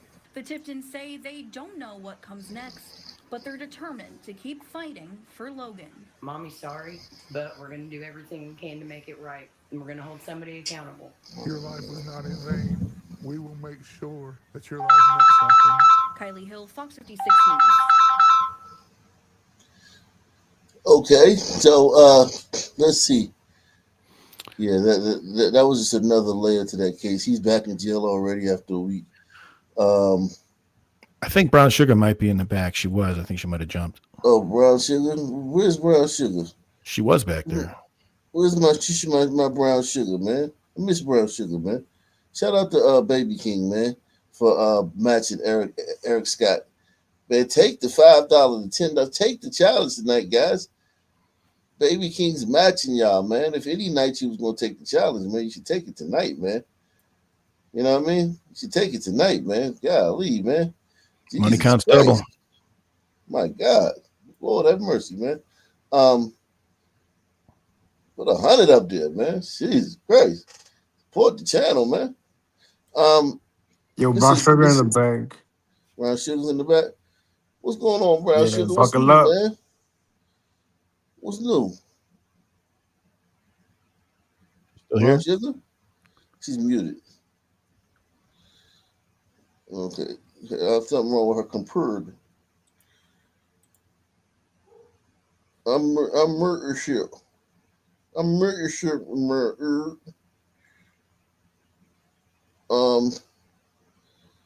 Let's see. Woo. Man.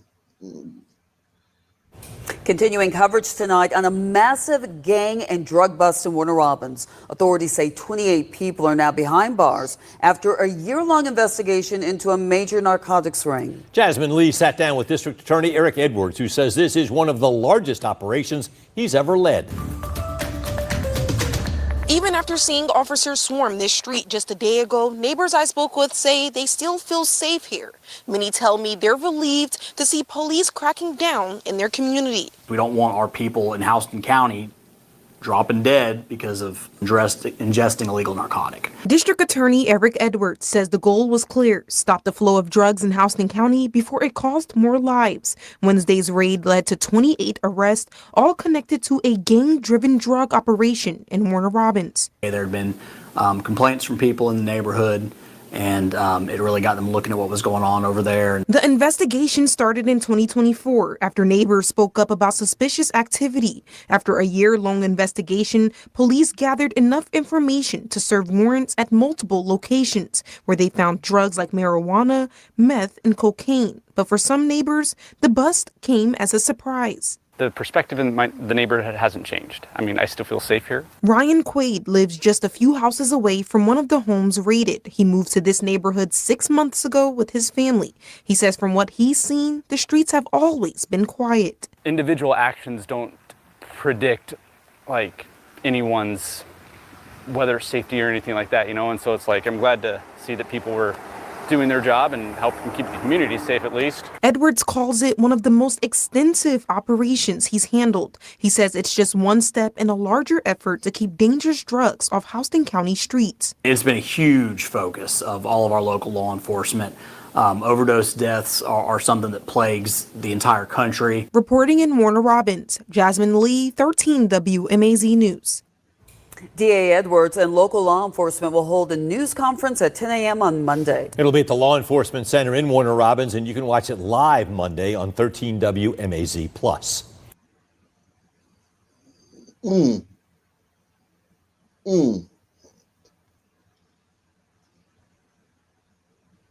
Investigators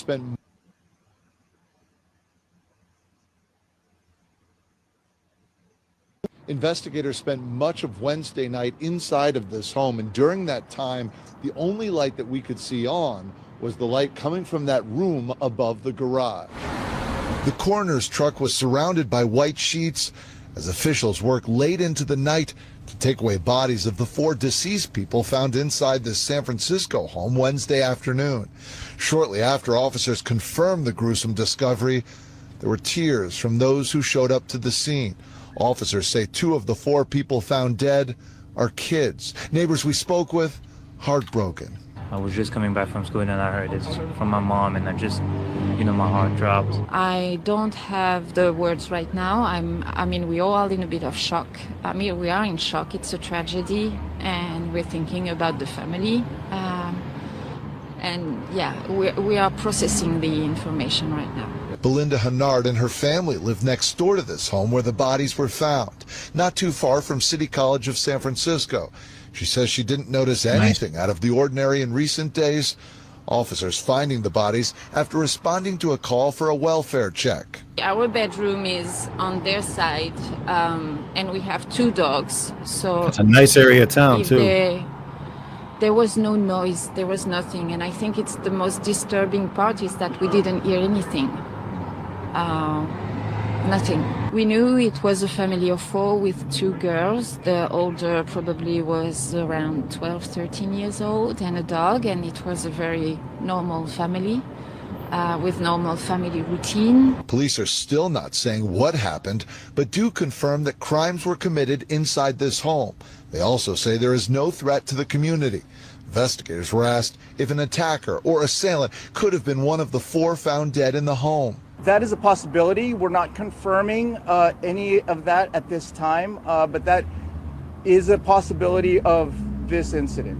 The names of the victims here have yet to be released, but you can see this is still an active crime scene. In San Francisco, Yo, J.R. Brown Stone, Sugar's back. ABC 7 News. Hey, Ak. Hey, Ak. Ak, you with us, man? I had 1 o'clock in the poll, by the way, for anybody that was in the pool. In the pool. In the poll. I picked 1. Brown Sugar bag. Brown Sugar's back. All right, you said 1 o'clock. Okay, thanks for your thanks for having faith with me, man. Go ahead, Brown Sugar. What's your thoughts, Brown Sugar? Brown Sugar? She's haunting us. Ain't no way. There's gotta be somebody fucking with us then. Oh, you saying this not really Brown Sugar? I mean, it doesn't look like it to me. What do you think? Mm. Yeah, she do have an avatar though. She does have an avatar. She Oh, do it look is her. Oh, then I don't know. 10:03 she was here. 10:06 she's gone.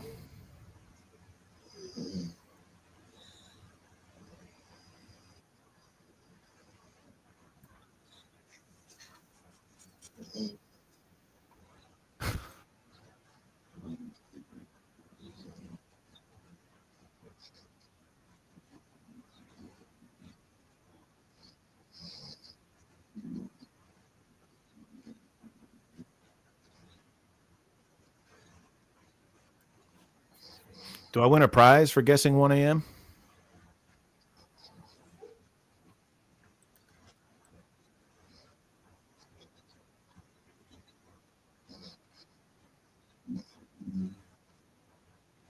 What kind of price do you want, Jimmy?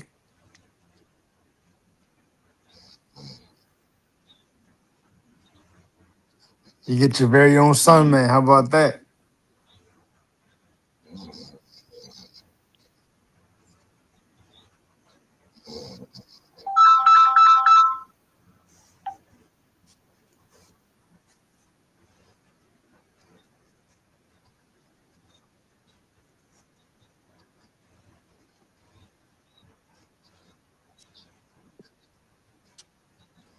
We got another brown sugar sighting. She's in the back. Uh-oh. Wait a minute. No, she says I'm going to catch you next time. Everyone keeps calling her phone, so she has to get off because of her phone. I thought I was showing you a video, but the video I didn't switch the page. I was wondering what was going on. I gotta switch to the page. I didn't even have the page. For some reason, it switched to the page. It switched to a different page. So I'm sitting here watching Hey, this video. Hey, what's up? What's going on? What's new? What's up? hey, everybody. Nothing's up. Lifing. Life is lifing. You doing okay? Yeah, I'm blessed. How y'all doing? Okay. Same Okay. old, Yeah. same Yeah. old. What's new, brown sugar? Nothing. Nothing. Your city, Memphis, man. They cleaning it up. Have you heard from anybody in Memphis? Yeah. Everybody keeps saying they keep getting pulled over, but some people are happy about it. They just worry like about Elon Musk, and what he's trying to do down there. But other than that, my people back What is home, my Elon family, Musk? he What is bought. Elon Musk? He's like buying a lot of land and building a lot of facilities down there. So Jobs, right? I don't know. Maybe unless he bring his own people. Indians. Nah, it's got to be people in Memphis he's gonna have to hire, right? Yeah, I definitely. don't know. Salute to salute to Barry B, man. Barry B in the building, man. Take the challenge. Support the channel. Take the pledge. Support the channel, guys. We are in the building. So who's pulling them over, brown sugar? Who's pulling over people you're talking about? It's just the state troopers, from what I was told. But they like pulling everybody over for So like it's, like headlights and so it's not like even tags. the feds doing it then, right? The feds are like, from what I heard, they doing like the drug busts and the other like the big stuff. I mean, they're giving the police a break. Like they're whatever, however many officers these police departments are down, the feds come in and now the police officers can do their job better because they're fully staffed now with the help of the federal troops and the other agencies. Because Memphis brought in a bunch of other agencies, not just federal troops. So yeah, they're fully staffed in Memphis, man. They got everything they need to do what they got to do, man. And I'm happy. Lock all them niggas up. Lock all them. You got a big stadium down there or something. Lock all them niggas up in a big ass stadium, man. Them niggas in cages, man. Them niggas was wilding. They turned that shit to Haiti, man. The last 5 6 years, man. Well, what you talking about? Memphis. They turn that shit into Haiti, man. They fucking Yeah, the crime wilding was out there. bad. The crime was bad, and that's why our mayor didn't push back like the other mayors. He didn't really push back because he already know like they needed this stuff, and a lot of people back home, they didn't really push back. They didn't really care. It was white people down there protesting, but you didn't see Yeah, black people it's always protesting. is. Yeah, Paid protesters, yeah. Paid yeah, they protesters. protest for anything, but yeah, black people didn't care. It was like, hey, yeah, even like the hood guys was up for like do it. We didn't care because we got tired of people getting killed and raped and murdered and murderers walking around, guns all on the street. So yeah, we don't care. That's good. That's good, man. Prosecutors say a whistleblower who works here noticed something wasn't right, and that led to a widespread investigation. Look at each person facing the camera in each of these images. They are all the same person, according to prosecutors, who say the woman who posed as all of these different men and women did it for dangerous reasons. Driving a massive truck through our streets where our children are playing, it is disturbing. The Nassau District Attorney calls it a corruption ring at the DMV in Garden City. That's where, she says, 35-year-old Jamie Middleton took commercial driver's license, or CDL, written exams for 7 different people. Investigators say that each time she'd use disguises, sunglasses, and Very convincing disguise. I would have bought it. surgical masks to look like a different person taking the exam. For the right price, they'd allow anyone to get a CDL permit. The DA said 3 workers at the DMV were in on it with Middleton, the test taker, including Middleton's sister, Kanesha, a supervisor at the DMV. This shows what happened, according to investigators. Workers would have on their computers a photo of the person who was supposed to take the test, but they'd let Middleton, who's clearly not the person on the computer screen, take it instead. She'd split a $1,500 to $3,000 payment for each bogus test with accomplices in the DMV, the DA said. One person Middleton allegedly took the written test for drove a truck based out of this sanitation facility in Hempstead. James Nurse, according to investigators, is the only person whose exam Middleton took who actually got a full license. Why? Because every driver must take a road test. And that? At least 2 would-be drivers, Omesh Mohan and Renee Sarwi, failed, say prosecutors. Everybody allegedly involved faces up to 7 years in prison if found guilty. They're not gonna and this see any of that. investigation continues. They're not going to see any time. Not at all. It's a shame, though. Swanee We police need more say jail. man's illegal We just need to build U-turn more blew jail. up into a full-blown road rage incident. One driver was seen waving a gun around. The other told police he feared for his life. Channel 2 Gwinnett County Bureau Chief Matt Johnson is live in Swanee. Matt, officers had to dig a gun out of a trash can when it was all over. And police say road rage is never worth it. And in this case, a man is back in jail because, 1, he didn't know he was being recorded underneath these surveillance cameras, and 2, he's a convicted felon who never should have had a gun. Road rage incident. Guy in this white truck. By the time officers got to the scene to watch video of a road rage suspect putting a gun in a trash can. And there it goes in the trash. Police say they had all the evidence they needed to make an arrest. Swanee police say 57-year-old Willie Lee Norman now faces 2 felonies after a road rage confrontation at the Texaco on Lawrenceville-Swanee Road. Video shows Norman appearing to yell at another driver while holding a gun in a threatening way.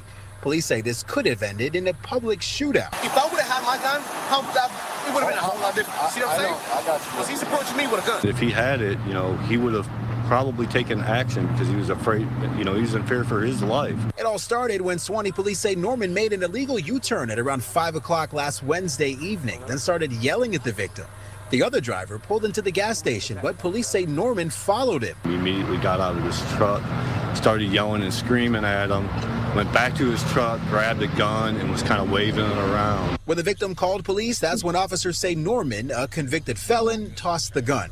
He told police the victim planted the gun. Come on, man, don't do me like that. That man done put that. Officers saw otherwise and arrested him and thanked the victim for helping to cool down a heated situation. He did the right thing, by calling us once he saw that guy come out, yelling at him. Now, after the aggravated assault charge and the weapons charge, the suspect remains in the Gwinnett County Jail without bond. Live in Gwinnett County, Matt Johnson, Channel 2 Action News. Wow. That seemed like some shit, that could happen to anybody, though. Like, that sudden man didn't seem like a career criminal going around. Like, it seemed like he just got it, he was frustrated, and he got in a situation with one other person. And wisely decided to throw the gun in the garbage on camera. A woman is carjacked in the heart of Baltimore, and now federal agents have joined the search for one of the suspects. Here's Alexa Ashbaugh with Maryland's Most Wanted.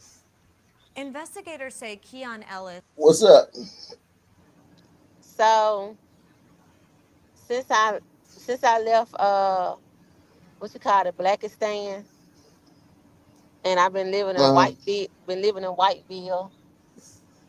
I can say this. I'm going to compare the two, because some people have never live like around 100% black people, and then live around 100% white people, right?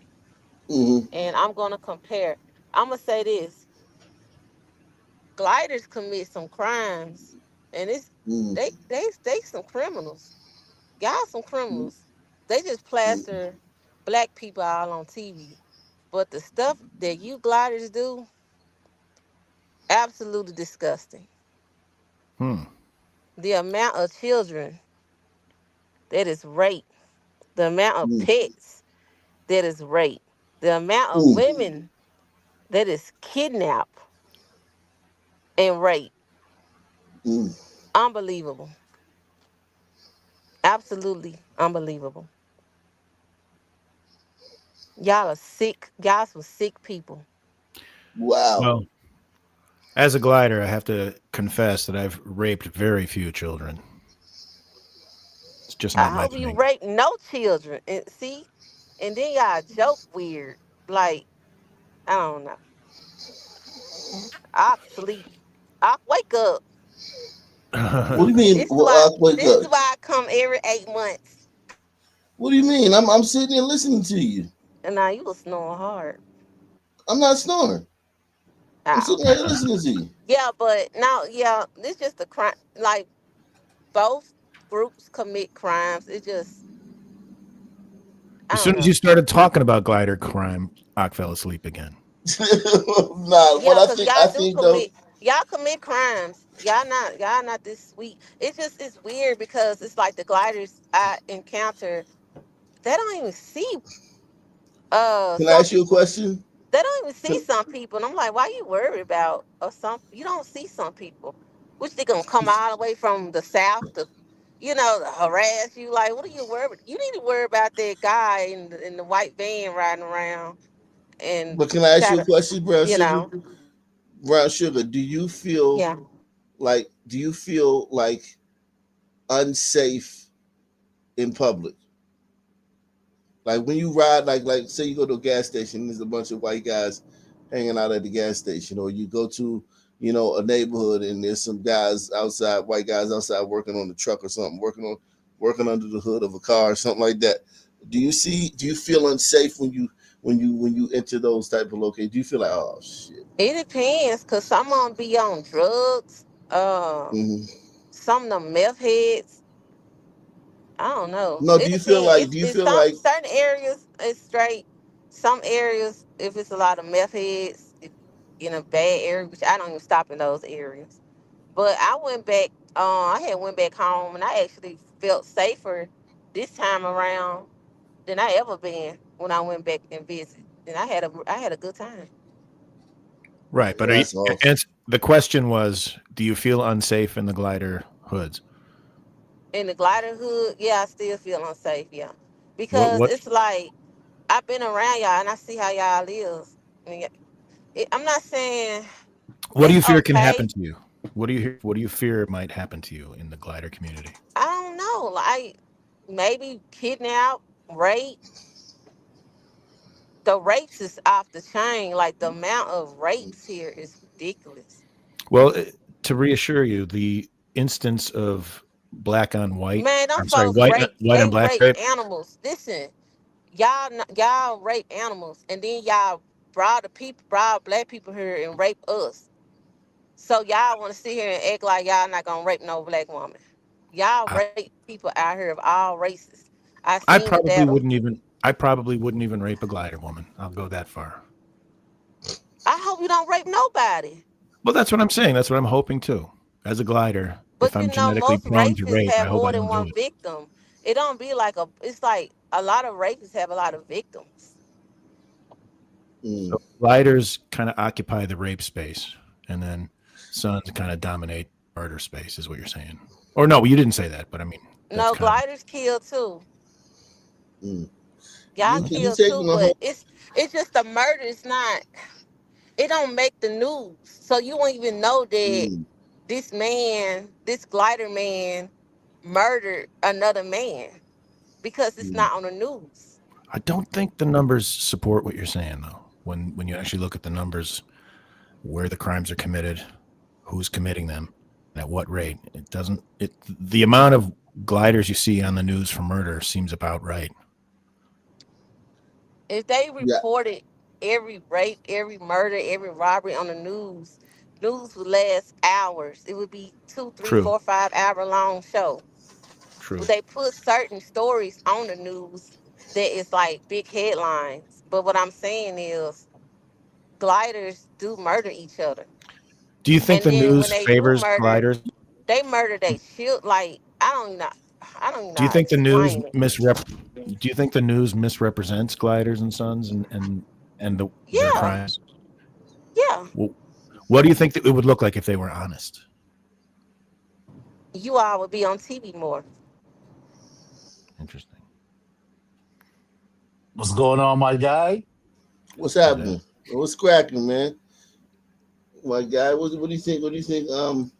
About brown sugar? She says, that white people are just as white neighborhoods. She doesn't feel safe when she's in white neighborhoods. I'm Cap. not saying the neighborhoods. What I'm saying is it's a lot of the white people. It's white people that do commit crimes just as bad, and their crimes even more heinous. Is what I'm saying. Okay. Okay, that's why I ask. That's why I ask the some people all the time. So who you fear more, white people or black people when you're around them? White people, I like my That's people. crazy. I have a good time, but you When I'm don't around white people, understand. I feel Like safe. ever since I've been around you, white people, y'all evil. Y'all evilness is different. It's a evil that even other white people don't like. I done heard even other white people say their people is very evil.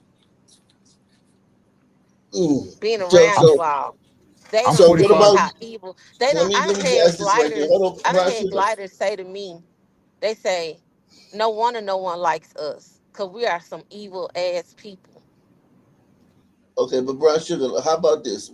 Let me just ask this: teenage, when you see a group of white teenagers, do you feel the same way I as done when you seen a see a group group? of white teenagers run in the store and stole a whole bunch of shit and run out. No, no, no, no. I'm talking about. Do you feel the same danger is possible when you see a group of white teenagers as when you see a group of black teenagers? And okay, so if I was back home, because it's a black city, it's it's black people, so you know who's gonna do it because it's just black people. But where I'm at, it's just a whole bunch of white people. So when you witness them Are the doing kids stuff, doing drive-bys? Are the kids doing drive-bys? Are the kids doing like what I mean, like really serious like gang-related crimes in your town? The white kids, the white teens. they don't I do haven't seen that. drive-bys. They don't That's do not the. drive-bys, but they will stab. They'll stab you. They beat people up, but they know they What don't I do see, drive-bys. But they I'm still 45. kill. They still fight. But what I'm I'm saying 45 years is, you're old. not gonna hear about it. You don't. You don't hear about it. It's not. It's There's not there's even truth in what she on the says because news. there is truth in what she says because it's very hard for a white kid to do a drive-by when he's unwilling to steal a car. Yeah, I mean, Brown Sugar, you've changed a lot since the last time we saw you. It's Yeah, almost like because you've I'm done a with few. these evil ass gliders. Now see how they're evil. Y'all evil, and y'all evil. Some of y'all good, but a lot of y'all evil. This is a to be an amazing turn of events. Let me read this. Yeah, Dump and Chunks. I'm gonna tell you What? something. What? Have you ever lived around like Yeah, I live 100% around of right them? now. I live One around. hundred I've percent. lived. Yes, And you I've and lived there and around. you Yeah. don't. Well, see, that's because you cater to their audience, so they probably will cling to you. Those people don't know that I have a channel. Those people don't know anything about any of this stuff. Ah, well, I'm gonna say this: we both got issues. When I like lighter, some people we know we have issues, but the point I'm making is, I used to think, oh wow, crime is really bad in some community, and then when you move around them, you realize, dang, they really be doing shit out here, but you just don't hear about it. You don't know that this man killed his whole family. Like that type of shit is so suppressed that it's ridiculous. So, what would the murder rate be like in your area? Do you think how many murders you guys had this year? To be honest, I don't know the exact numbers. I'm sure it's Okay, nothing like well, how many have Memphis. you heard about? How many have you heard about?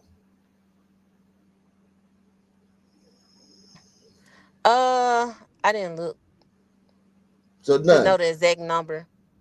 So none. You haven't heard of any murders in your area. Okay. It's been quite a few,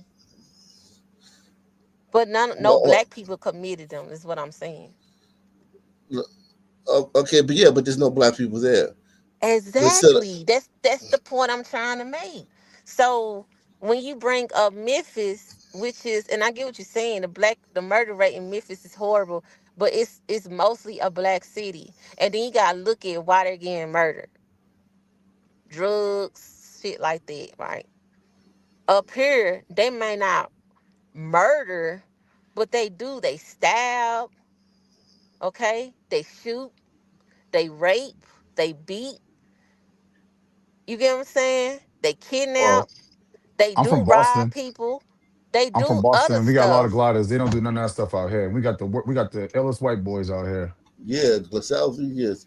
Yeah, they got some bad motherfucking white boys in Boston and and it's still South not Philly. But close. And it's still not close to what the Suns are doing. It's never. It's not like my whole life living in Boston. I swear to God, I never in my life was like, wait a minute, the glider. Like I was scared of a glider. I swear to God, my whole life I was never scared of gliders. I've been around gliders. I've been around Southie. I've been everywhere where gliders is at. And not one time in my life I was like, my heart's beating or I'm trembling or I'm feeling like, bro. My whole life it was some man always trying to rob me, shoot at me, shoot like it was never a glider. I swear to God, now here's never. the thing. Let me ask you this: when you hear like a group of gliders getting into an argument with each other, do you think that gunfire is the next step in that equation? Nope, hell no, hell no.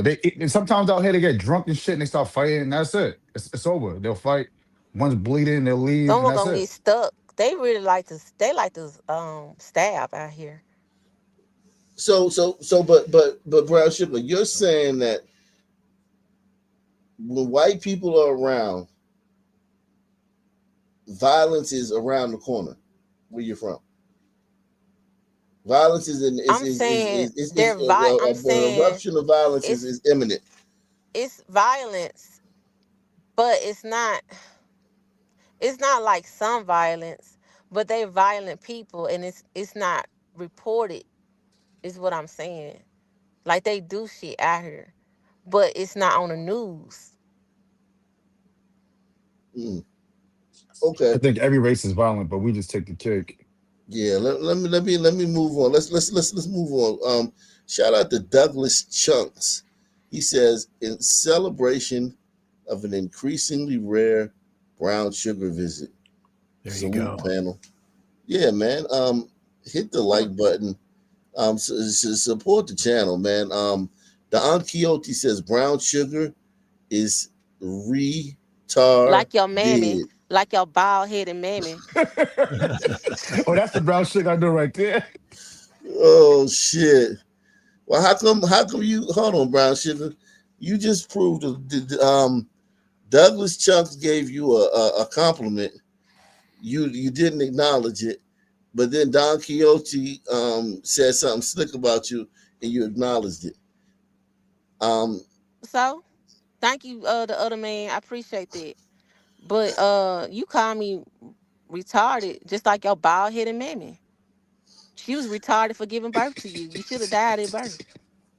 Shout out to Baby King. He matched Don Quixote.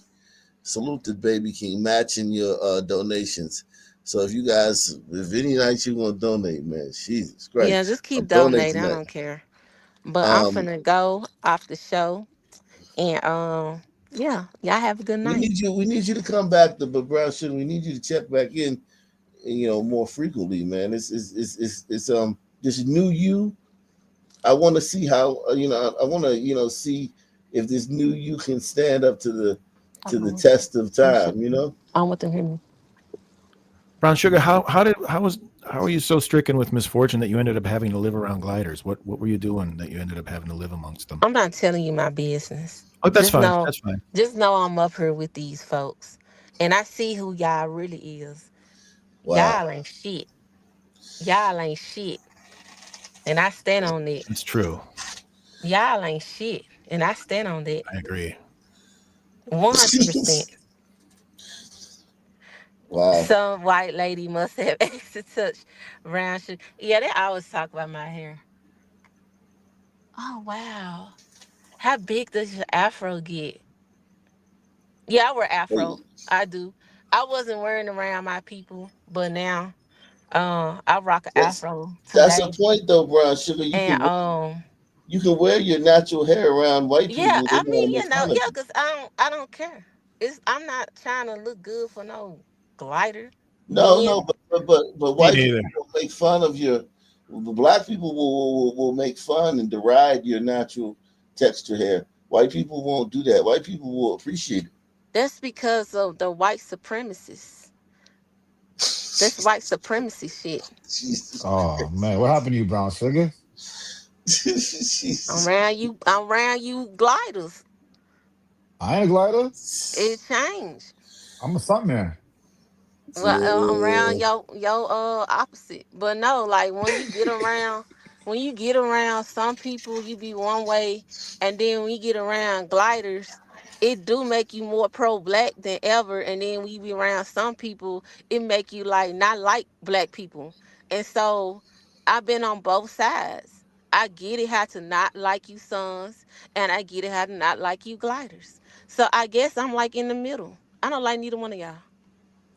Did you have Y'all an both incident with a suck. Karen? And I'm not saying this to justify your change, but I'm saying, have you had an incident with a Karen recently, or to tell us about the last Karen incident you've had? Yeah, I have a Karen. She was they very like they're so nosy. They just always in your business.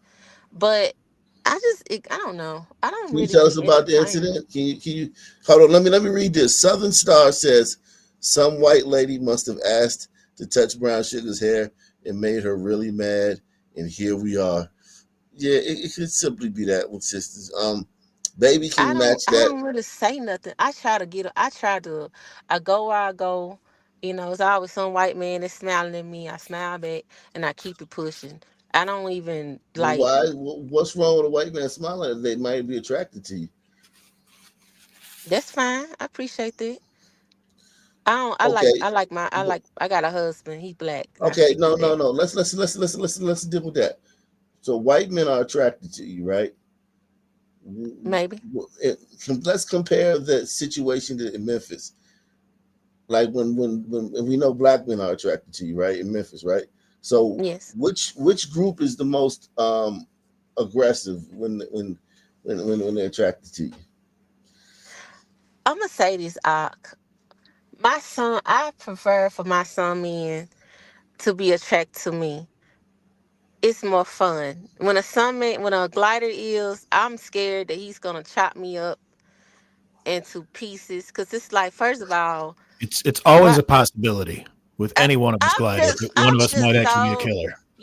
they one already chopped one sister up, so it is a possibility. Remember, he met her and chop her up. And matter of fact, a lot of you glider men chop a lot of black women up. It's been in the news. Again, I Yeah, So we haven't seen done a it few. personally, but I hear where you're coming from. We seen a yeah, few gliders chop up sisters. We seen a few, yeah, exactly. but it's a You few. ran you ran a lot of those stories, so I stay clear of them. Yeah, yeah.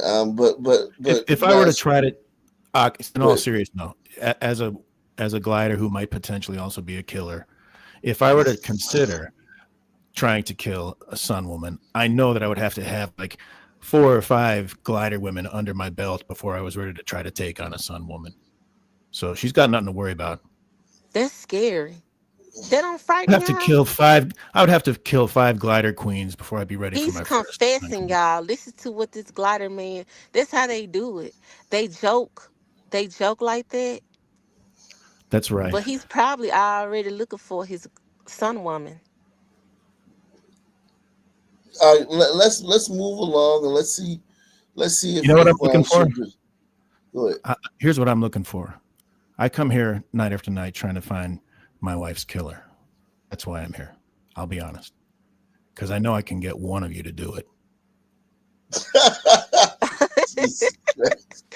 That's Jesus funny. Christ. An I was update to a finna neighborhood say crime that alert too. in He Murray said that. Hill. We brought you this. You know Well, what, good night, y'all. I Brown gotta get Sugar? out though. Okay, you gotta go. All right, man. Brown Sugar. Have a good night. Make sure you check back in with us soon. Peace out. Okay, bye. Salute to IU McCoy, man. IU McCoy in a building. He says Brown Sugar done turned into a suburban radical with plans of fighting the forevolution with her fist in the air. I Yeah, think man. I think she's becoming her inner glider woman. She's starting to realize how evil white men are. I think your mic's muted. I think Brown Sugar is, I mean, what she was here. A lot of blacks, well, you know how we always say like black women, they hate white people I and think your shit mic's like that. muted up. My mic is muted. My mic is muted. I'm not muted. Can you hear me? Press one if you hear me. Can you hear me? Press one. Y'all can't hear me? I can hear you fine, man. An update to a neighborhood crime alert in Murray Okay, Hill. you can hear me fine. Okay, great. Um, what I'm saying is that like black women hate white people, and Brown Sugar did. She was. I think what's happening with her and with Candace Owens and other black women that we're starting to see that are starting to revert back to their default settings, back to their factory settings, is that it kind of like they kind of got caught up in the wave. The left went too far to the left. I mean, so far to the left that even some black women rebelled against how far they went. And now that Trump is in power, and now that conservatives are in power, and we're doing everything that we said we wanted to do, I think a lot of black women are reverting back to their factory settings because they may have bitten off more than they can chew. I just see it as Brown Sugar. Not that she was a fraud, but that circumstances may have pushed her over this way, and now that things have stabilized, the country's stable. It's not the left is not just raging out of control and just like threatening all of our mores and values. It's stable. Things are stable now. She's reverting back to her factory settings. What do you think about that?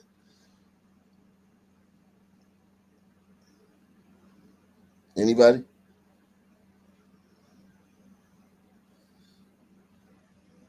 I don't know. Anyway, let me let me Says she's an idiot. Jesus Christ. Let me play the video.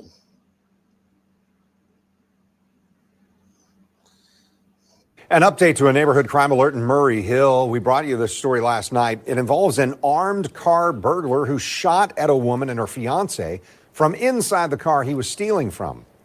Now, today we received this surveillance video into our newsroom showing the burglar attempting to enter cars in a driveway on that same street. This was just moments before the shots were fired. No one was injured, but the armed burglar got away. And police are still searching by air and ground, or they were at the time, I should say. And tonight, for the first time, we're hearing from the victims in this case. It was terrifying. You can't hear me. Y'all can't hear me.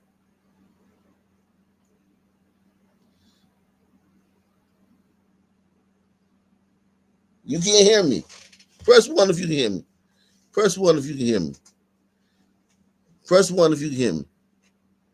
Okay, y'all can't hear me. I don't know what's up with you,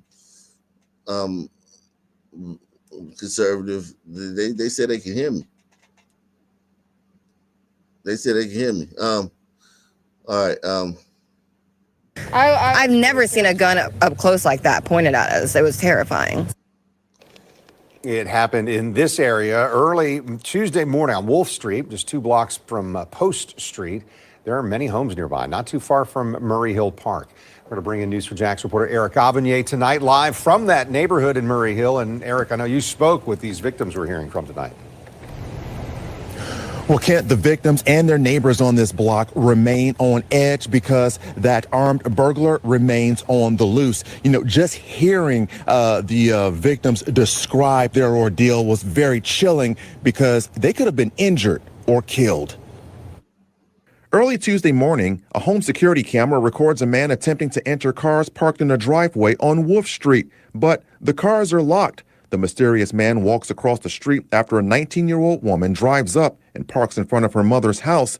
She said when she got out of the car, the mysterious man started asking her questions. He asked me if I had drugs, and I said no. At the time, she said she didn't think much about him and went into her mother's house to collect her shampoo so she could go home.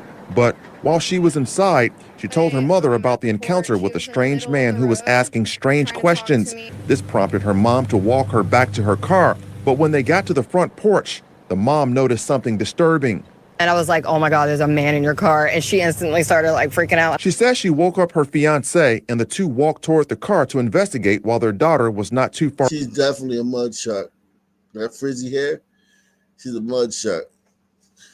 She's dumb as shit though. Like, why would she go back out there? Why wouldn't she call the police? Her mother about the encounter with a strange man who was asking strange questions. This prompted her mom to walk her back to her car. But when they got to the front porch, the mom noticed something disturbing. And I was like, oh my God, there's a man in your car. And she instantly started like freaking out. She says she woke up her fiance and the two walked toward the car to investigate while their daughter was not too far behind. All the doors except for the driver's door were locked. So when the burglar got into the car, he sat right here in the driver's seat, leaned over as far as he could, and was going through the victim's bags, not knowing that the victim's parents were walking up onto the car. But when the mom and her fiance got close enough to the car, they say the burglar pulled out a gun, so they took off running back toward the house. He reached back and shot the gun towards us through the back passenger window. Thankfully, they were not injured and managed to get back inside the house to call 911. The armed burglar ran away. This may be a quiet community, but it's not immune to burglaries. According to JSO crime data that was adjusted to show home and vehicle burglaries within a half-mile radius of Tuesday morning's incident on Wolf Street, there have been 11 vehicle burglaries and 7 home burglaries reported within the last 3 weeks. Damn. Now, we learned there is another surveillance video that appears to show a man fitting the same description, wearing the same clothes, going through someone's car, actually inside the car. However, we were not able to obtain that video. Now, we do want to point out, we want to stress this to our viewers. If you or anyone you know has any information about this armed burglar, his whereabouts, where he may be, you are strongly urged to contact JSO or Crime Stoppers. Reporting live in Murray Hill, Eric Avanier, Channel 4, the... Wow. That sounds like it could have been a white guy that did that. That could have been a white assailant. Salute to Aster J. Aster J says brown sugar's absence had proven she is still as dumb as she was before she left. Hey, guys, I was gone for a minute. I just wanted to say I had to look out the window and see who I might dismember tonight. But then I'm back, though. I haven't decided yet, but I'm back. I hope I didn't miss too much. Yeah, man. Brown sugar's changed a lot, man. Let me just shout out these people. These shout out to Deluxe 247, aka Cal Ripken, aka the real MVP, coming through once again.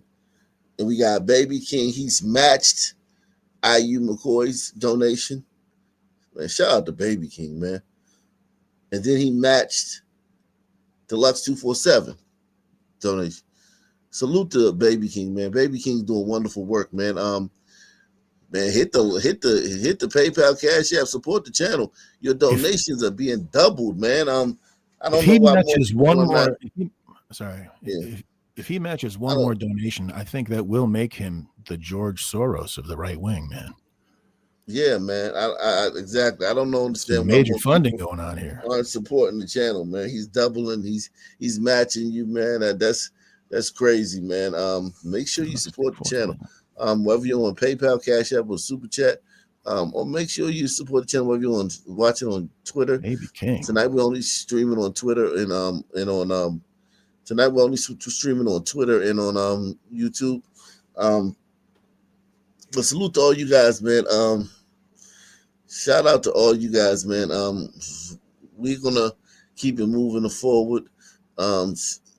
See what else is going on out here in these streets.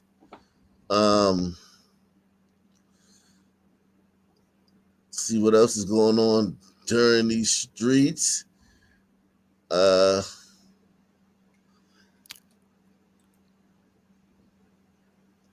Tonight, Kelsey. Jacqueline, well, hours later, police are still out here on the scene. You can see the victim's car that is left behind me here. Police say it is riddled with bullet holes on both the driver's side and through the rear window. Police say that this scene started at this busy intersection, ended near Chickies and Pete's. Now 2 men Can you tonight, stop 1 it for a injured second? and 1 man dead. So I just want to test a little theory here. So we're in Philadelphia, the greater Philadelphia area. I'm thinking Philadelphia, it's the birthplace of our Constitution, Benjamin Franklin, all the guys that were there. And over the years, all the great Philadelphians we've known to come up. I'm thinking this got to be gliders, right? Yeah, I mean, it will make sense if you heavy glider area. Yeah. This is the history of all that's great of gliders was born in this little town. Let's see what we got. Let's see. The violence has to stop. The sound of gunshots echoed throughout South Philadelphia as a busy intersection turned into a deadly crime scene. We found a total of 21 spent shell casings. So we know at least 21 shots were fired from a semi-automatic weapon or weapons. We also found a loaded magazine on the scene. Shortly after 6 p.m., police shut down the All the shots intersection of weren't Broad fired? and Packer Avenue, marking shell casings as Could be evidence. gliders. Detectives focused their investigation on a vehicle believed to be connected to the victims, a 23-year-old man and a 22-year-old man. Chief Inspector Scott Small says their car was left running and unattended at the scene, riddled with bullet holes. We found a 4-door sedan that was struck at least 15 times by gunfire. Has at least 15 bullet holes, mainly on the driver's side and in the rear windshield. Investigators believe the victims were in the car when shots were fired. While trying to get away, the victim made a left turn on South Broad and struck another vehicle. Police say the woman inside that second car was not injured. Small says both the victims ran out of the car. The 22-year-old was found semi-conscious just north of Packer, shot multiple times in his chest and arm. He was transported to a hospital where he died. Police say the 23-year-old was shot twice in the stomach. He walked down the street to Chickies and Pete's for help. He's now in critical condition. Police say they're relying on witnesses and real-time crime cameras to help piece together what happened. We're definitely not ruling out road rage. That is a possibility, but we don't know if that's the motive at this time, or we don't know if this vehicle and the occupants were targeted. With no suspect or suspects in custody, neighbors are left on edge. It does make me think, lock the doors and look over my shoulder, if I'm coming home at night, and it shouldn't be like that. And police say that they are now searching for a silver or dark-colored small SUV that they believe is connected to the shooter. Reporting live in South Philadelphia, Kelsey Kushner, NBC 10 News. Remains a mystery.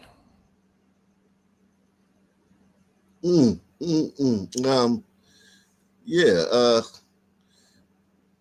They don't know who did it. We'll follow up on that. Let's see. I saved some stuff. Earlier. I wonder if I saved. Oh yeah, man. Okay, here. Let's see this. We're hearing from a man who says he was attacked at the Lehigh Valley Mall. He says he was there shopping with his wife and daughter and young nieces when a group of teenagers punched and kicked him. And he says it's all because he tried to help a security guard. Action News reporter Walter Perez is live in Whitehall Township tonight with the full story. Walter. Well, Rick, the victim says all things considered, this could have ended a whole lot worse. Still, he and local police are eager to find the people behind this vicious attack. Bob Minnick says he was with his family inside the Lehigh Valley Mall this past Monday evening. That's when he saw a group of unruly teenagers taunting and harassing an older security guard on the second floor. Now, I would love to know if Brown Sugar, if white teens at the mall behave the same as black teens at the mall. You know what I mean? Like when she goes to the mall and she sees a group of white kids, she's like, oh, fuck. It's going to be trouble. You know, because I just don't feel that way at all. I feel bad when you have to shop at the mall at all. I just don't feel that way at all. This past Monday evening, that's when he saw a group of unruly teenagers taunting and harassing an older security guard on the second floor as people nearby pulled out their cell phones to record what was happening. I said to myself, I can't be that. I can't be one of these people anymore that just become a bystander. And so I tried to jump in and help this man out. Minnick says all he did was tell the alleged harassers to leave that man alone, and moments later, the group of roughly 10 young men started to pummel him right by a jeweler's kiosk. One of them lunged at me. They got a hold of me, slammed me into the jewelry counter, broke a shelf on the jewelry counter. Eventually, one of them punched me in the back of the head. Minnick says that's when he fell to the ground and the attackers started to kick him. By the time they ran off, Minnick suffered a black eye, a knot on his head, bruising across his ribs, and a concussion. Whitehall Township Police say they are currently trying to find more witnesses who might be able to help them with the investigation.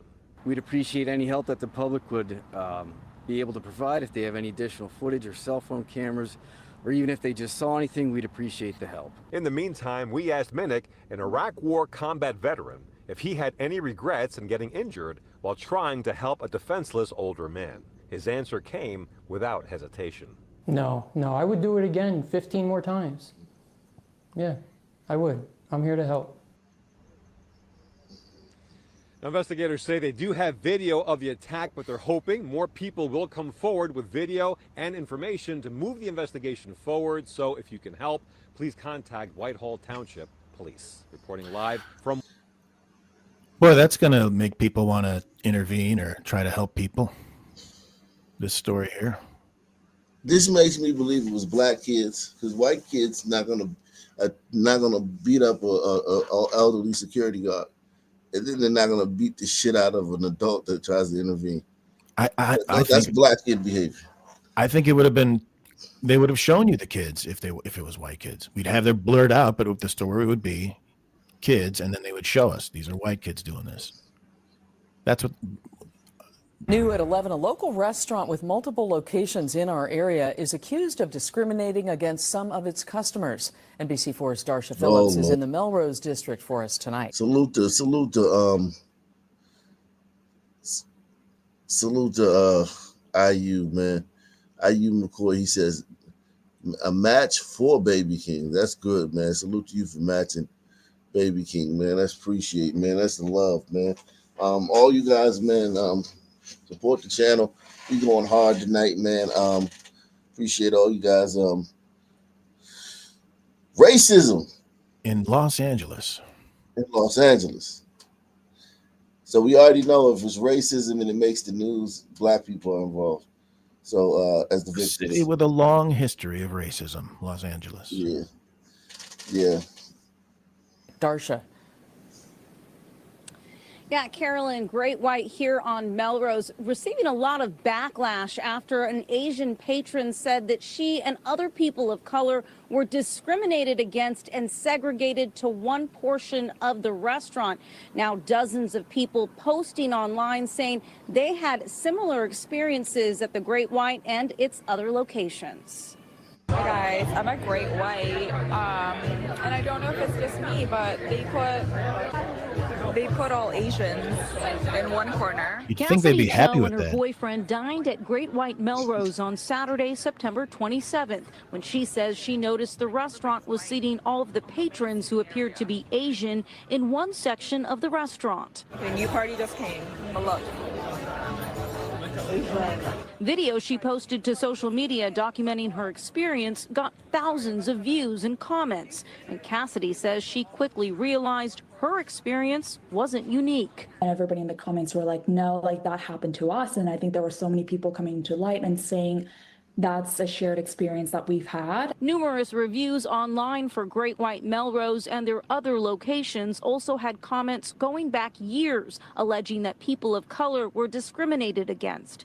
And so many new comments flooded in after Cassidy's video that some sites had to temporarily restrict patrons from leaving their reviews. Some of those comments were answered, saying that Great White does not tolerate acts of discrimination at any of their establishments. However, NBC4 tracked down former employees who say this was part of the management culture. They were very direct about telling me to make sure I limit the amount of ethnic people that are coming in. Sarah Breyer says she worked for Grand Blanco in Venice Beach in 2023 when it was owned by Sam Trude and Sam Cooper, the co-founders of the Great White Restaurants. She says her management directed her to treat people of color differently. If Asian guests came in, we were told to seat them outside. Like, they never got an inside table. Montana Pine also says she worked at Grand Blanco as a server when Sarah was a host there. We were instructed to tell people that the restaurant was at capacity when, certain demographics came in that they did not want in the restaurant. Look at all these brave former employees. Both women said it was all too much to deal with. It was so horrible because, oh my God, yeah, it must be horrible. Everything that I was a part of was wrong. Grand Blanco posted this on its Instagram account Thursday. We'd like to share that Grand Blanco is now under new ownership and management as of June 1st, 2025. We're an independently, locally operated business committed to creating a welcoming space for everyone in the community. NBC4 also reached out to Great White and offered them a chance to respond on camera. We received this statement. Great White is named after a shark. It has nothing to do with race. Any notion that we have mistreated customers or employees or seated people based on their ethnicity is absolutely outrageous and completely false. Everyone is welcome here. But for Cassidy, she says she experienced this firsthand. And while Great White was once a favorite spot of hers, she won't be eating there again. If those are the type of behaviors that they're pushing forward, I don't think it's the type of people that I also want to support. So I don't think I'll be going back. And Great White has locations in Venice Beach, Brentwood, Larchmont, and here in West Hollywood. Reporting live, I'm Darsha Phillips, NBC4 News.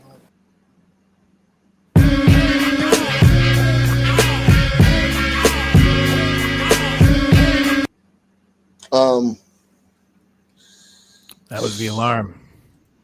Was that the 2 o'clock alarm? No. Anybody that had 2 a.m. in the pool, collect your winnings. It was nice to see those brave Well, we have women, new though, disturbing stepping forward. details in a story of a Maryland. It was nice Well, we to have see new those disturbing brave. details in a story of a Maryland man charged with kidnapping 2 teenage girls and taking them to a Northern Virginia hotel. The victims are only 13 and 17 years old, according to court documents. A new search warrant affidavit revealed that before the girls escaped, they rushed to the hotel's front desk. They asked the clerk to call 911, but the clerk did not make the call. Northern Virginia Bureau reporter Drew Wilder picks up the story from here, and we want to warn you, the details are disturbing. New information now on a story that will make any parent sick to their stomach. Last Wednesday, 2 young girls escaped their accused kidnapper who allegedly took them from Baltimore to this Stafford County hotel to, quote, pimp them out. All of this is according to newly released search warrants. Now, the girls managed to get away, but as they were escaping, the girls told detectives that they went to the front desk of the hotel and they asked the concierge to call 911. But the girls told detectives that the concierge did not call 911 for them right away. So they had to run out of the hotel, and they were eventually able to flag down a man who would help them. When Stafford County Sheriff's deputies got to the Quality Inn Hotel on Green Spring Drive, another guest of the hotel said the girls had been, quote, pimped out all night. 54-year-old Tyrone McDaniel was arrested on multiple felony charges. McDaniel is accused of picking the 2 girls up in Baltimore by offering them a ride. Detectives say he took the girls against their will to this hotel about 70 miles away. And when the girls asked to go home, McDaniel allegedly said, nah, that's not going to happen. According to the criminal complaint, McDaniel told the victims they would work with other little kids and make a lot of money. Court documents show money was recovered as evidence from inside the 2 hotel rooms that McDaniel was allegedly using. The Stafford County Sheriff's Office says once the girls were rescued, they were turned over to Child Protective Services to be reunited with their families. Reporting in Stafford County, Drew Wilder, News 4. News 4 reached out to Choice Hotels, the company that owns Quality Inn, to ask their company policy related to helping guests in distress. We also asked if the concierge who allegedly did not call 911 is still employed. They did not answer that question, but they did send us a statement that said, we are deeply troubled by this incident at an independently owned and operated hotel and are actively engaged with the hotel owner, who is cooperating with authorities in their investigation. Choice Hotels International condemns human trafficking in all forms, and we are committed to helping our franchised hotels create a safer environment for their staff and guests.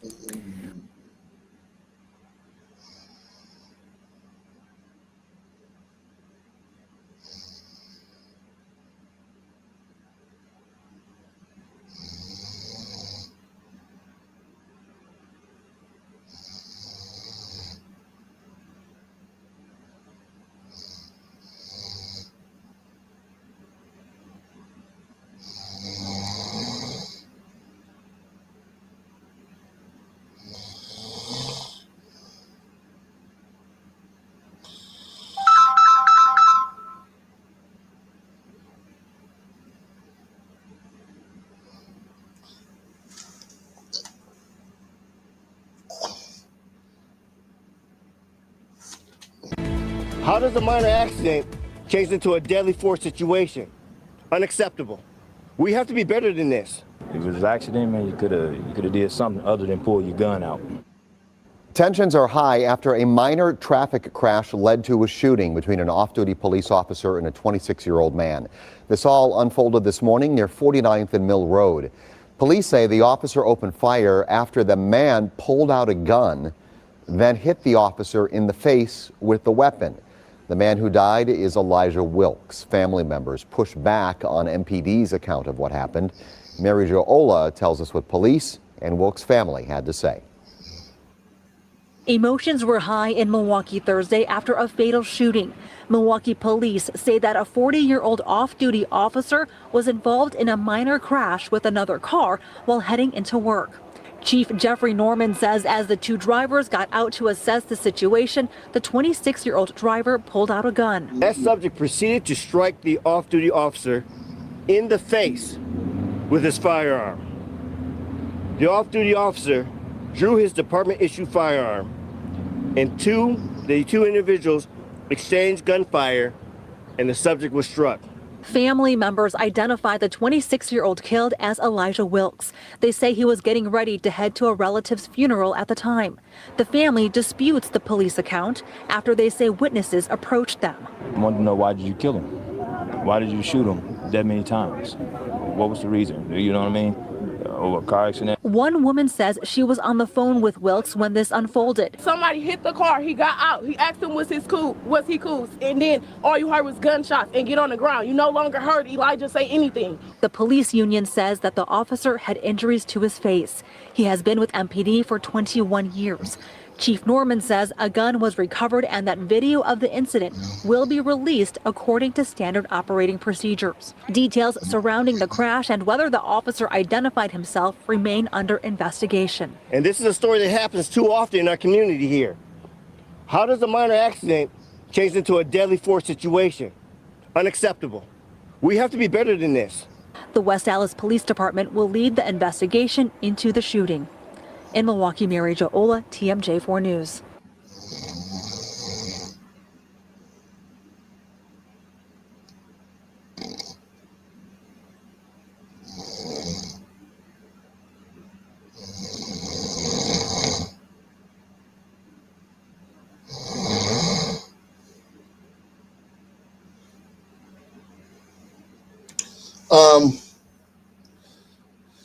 Let's turn the page, man. Let's turn the page, man. Let's see. Ooh. Okay.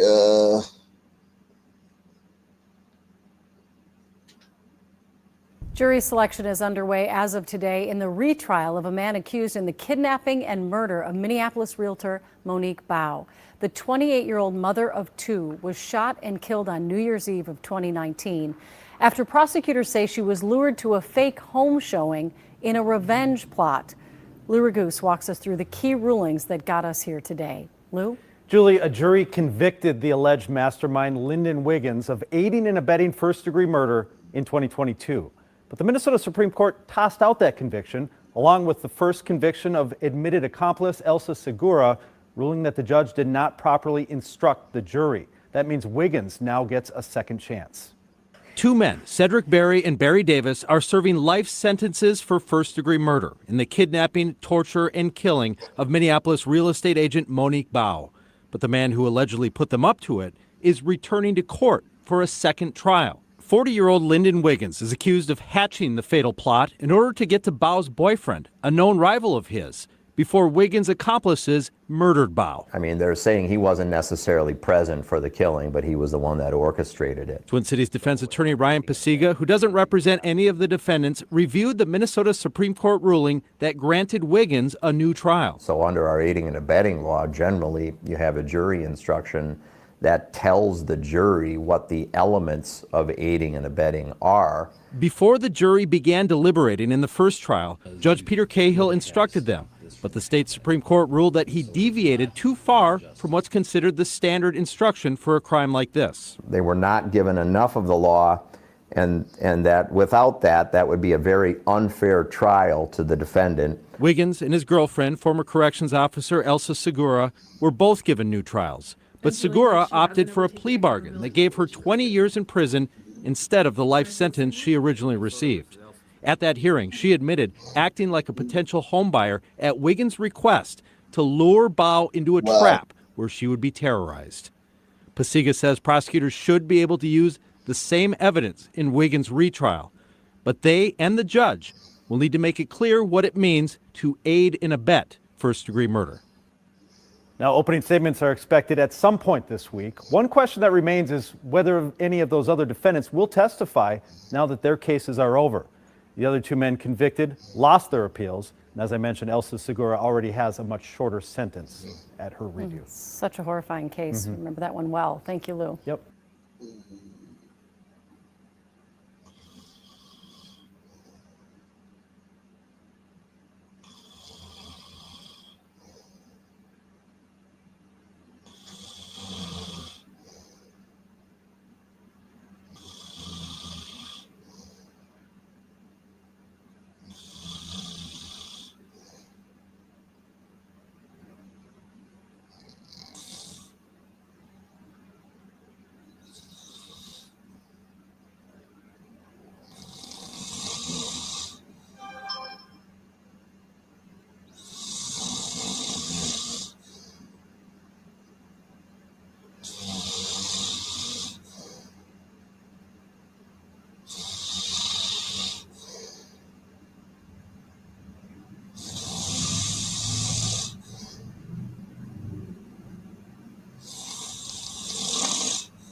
Here is what we know right now. Police say that off-duty police officer was wearing plain clothes and got into a minor vehicle accident right near 49th and Mill Road while on his way to work. Police say he and the other driver got out of their vehicles to assess the damage, and that's when the chief says the other driver pulled a gun.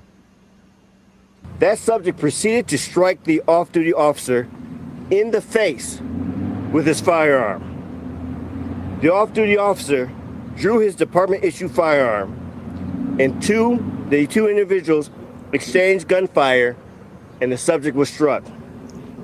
The subject, a 26-year-old male, was pronounced deceased at the scene.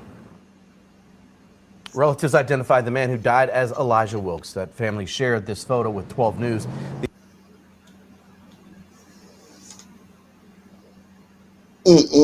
Son man, young son man. Elijah Wilkes. That family shared this photo with 12 News. The officer who went to a hospital is on administrative leave. The police chief said he's watched video of the incident, and police policy requires the chief present that video to Wilkes' family in 2 days and to the public in 15. The police union president releasing a statement after visiting the officer in the hospital. It reads in part, quote, "Our officer did exactly what any well-trained officer would do. He fought to survive." 12 News' Hannah Hilliard is joining us live right near the scene. And Hannah, Wilkes' family is disputing the chief's account of what happened. Oh, right, Derek and Deanna. So the family says that Wilkes was actually on his way to a funeral when this all occurred here this morning. Family and friends rushing to the scene out here, confused and upset with what police say transpired right here along busy Mill Road. Dozens of close friends and family of this man, 26-year-old Elijah Wilkes, gathered along an active police scene Thursday after learning an off-duty officer shot and killed their loved one following a chaotic chain of events. Elijah's a very soft-spoken, well-mannered person. Good energy, outgoing, all about family and friends, not in the streets at all. Police say a minor crash led to an altercation between Wilkes and the plainclothed officer, which escalated to a shootout. Wilkes' friends told 12 News they are not aware of him having a gun and dispute the information from police. No, they're not telling the truth. That story they posted is not the truth. Quiet. Not the truth at all. One witness who did not want to be identified told our James Stratton he heard an exchange of gunfire. It was definitely a momentary pause between one gunshot and the return gunshots. So you believe there were two separate guns? Yeah, absolutely. While a second witness told me a different version. They said that there was an exchange of gunfire. Did you ever see? I heard one gun.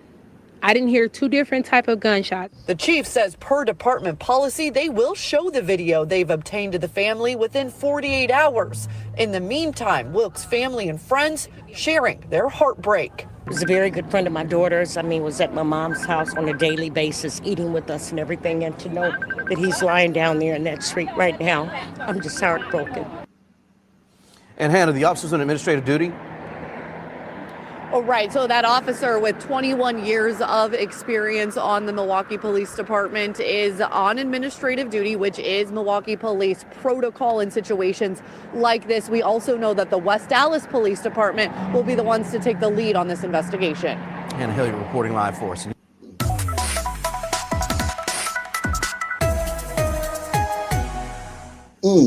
Wow.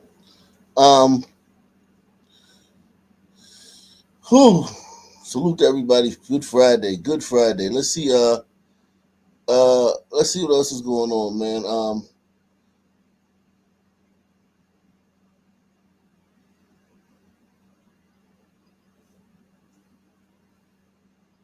His wife calls on those responsible to turn themselves in. Ton Trong reports she believes the crime could have been prevented with more boots on the ground. That's another granddaughter that he was proud of. On Friday, Lisa Stemley hugged one of her many grandchildren as she offered a flower and condolences. Less than 24 hours ago, she says her husband, 60-year-old Miguel Stemley, was killed during an attempted carjacking near Bienville and Burgundy Streets in the French Quarter. A source tells Fox 8 multiple suspects were involved. Stemley says whoever is responsible may not have stolen his car, but ended up robbing her family of someone so precious. He took a loving That's some niggas who killed this guy. Let's be honest, man. Regardless of what Brown Sugar says, a carjacking, that's niggas. White kids not gonna carjack you. White teens are not gonna carjack you. If they do, it's like fucking getting struck by lightning. Look at this brother, man. 60 years old. Taken out by some niggas in the French Quarter. Broad daylight. And so precious. He took a loving father. He took a loving husband. He took everything from me. Lisa Stemley says Miguel worked in construction most of his life, but after suffering a heart attack, started driving full-time for Uber in 2020. Around 8:30 Thursday night, New Orleans police say an Uber driver was killed after getting pinned underneath his own car in a carjacking in the French Quarter. Jeez. Stemley says it's difficult to think of her husband dying in such a way. I wouldn't want to see that happen to anybody, not even the person who did that to him. I wouldn't want nobody to go through what I'm going through right now. You know, it's unnecessary to take a person's life for nothing. You know, a vehicle, that you didn't even get, it doesn't make sense. After a much publicized period of reduced crime, the police superintendent acknowledges the city is experiencing a spike in deadly incidents. That includes another carjacking that took the life of a father. Remember him? Y'all remember him the other day? It was definitely a nigga that did that. We seen this case. This is the chef who was going to pick up his 2-year-old son from school. It was carjacked. Picking up his son at a daycare just last week. We've been experiencing some wonderful times of peace, but we have been experiencing an uptick. So I would ask people to be mindful of your surroundings as you go to your car, get in your car, close the door, lock it, and go about your business. Lisa Stemley also drives for a rideshare. The loss of her husband makes her uneasy about her job. It does make me think twice, but I have to work, I'm not old enough to draw Social Security, so I'm between a rock and a hard place right now. This homicide happened at a time when there's a lot of debate about whether the National Guard should be posted here in New Orleans. For Lisa Stemley, there is no debate. Everybody said they didn't want the troops. This happened in the French Quarters. So if the troops was here, they would have been on that corner because it's in the French Quarters. And maybe that could have been prevented. The police chief says officers have been able to make relatively quick arrests in several recent deadly crimes. Miguel Stemley's family hopes that holds true for them. In New Orleans, Tan Trung, Fox 8 Local First. Damn. Whack that brother out, man. It's so sad, man. That is so sad, man. 60-year-old brother just whacked out. All right, here we go. We got people of interest, y'all. And we have some more breaking news from NOPD. Investigators have released a photo of 3 people they want to speak with and connect. 3 people they want to speak to. 3 people they want to speak to in connection to that carjacking. How you like that, Brown Sugar? How you like that, Brown Sugar? Huh, Brown Sugar?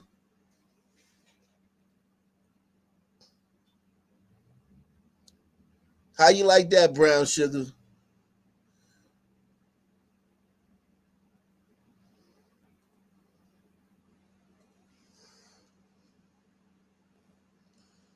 With a deadly carjacking in the French Quarter. Homicide detectives say that at this point, these people are not considered suspects, but they may know something about this incident. Earlier today, we talked to the victim's family.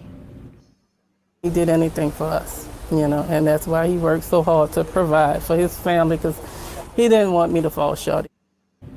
A Boutte family grieving the loss of a husband and grandfather.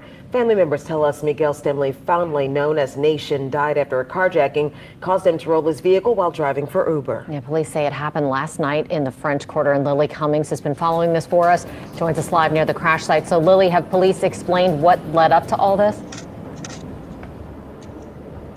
Yeah, Katie and Sharice, I've been in touch with police throughout the day. What we've learned is that carjacking happened right after he dropped off a family here in the French Quarter. Now, I spent the day with the driver's family who tells me he's never had issues driving for Uber before. 60-year-old Miguel Stimley will be remembered by his family as a hard worker. He did everything he could for his passengers. He loved people, he loved pets, and he was an all-around happy-go-lucky guy, family man. His wife, Lisa Stimley, says he was driving for Uber Thursday evening when a ride took a deadly turn. When I look at his app, I see where he picked somebody up on Dante Street, and the drop-off was Burgundy, and he never ended that ride. New Orleans police say Stimley was carjacked just after 8:30 near the intersection of Bienville and Burgundy in the Fringe Quarter.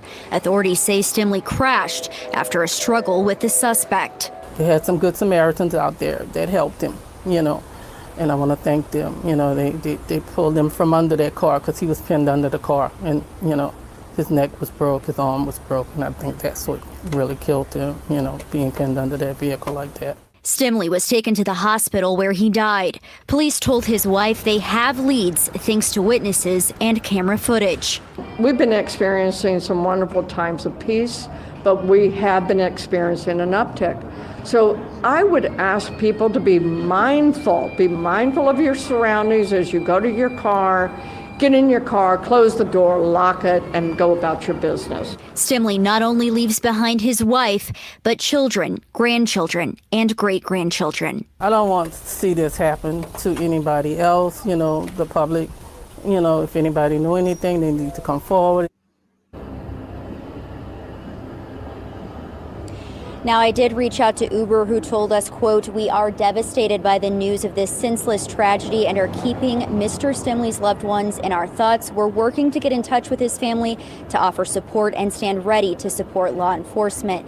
Now, tonight at 6, we hear from those Uber passengers who were in the car and witnessed this all play out, even helping Stimley, trying to get that car lifted off of him. We'll have that for you tonight at 6. For now, reporting live in the French Quarter, Lily Cummings, WWL, Louisiana. Lily, thank you so much for that update. Such a tragic story here. And here's another look at that photo just released just minutes ago by New Orleans police. Again, homicide detectives say that at this point, they are not considered suspects, but they may know something about the incident.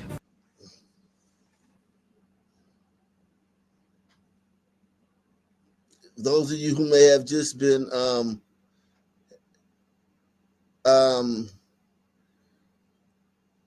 didn't see earlier,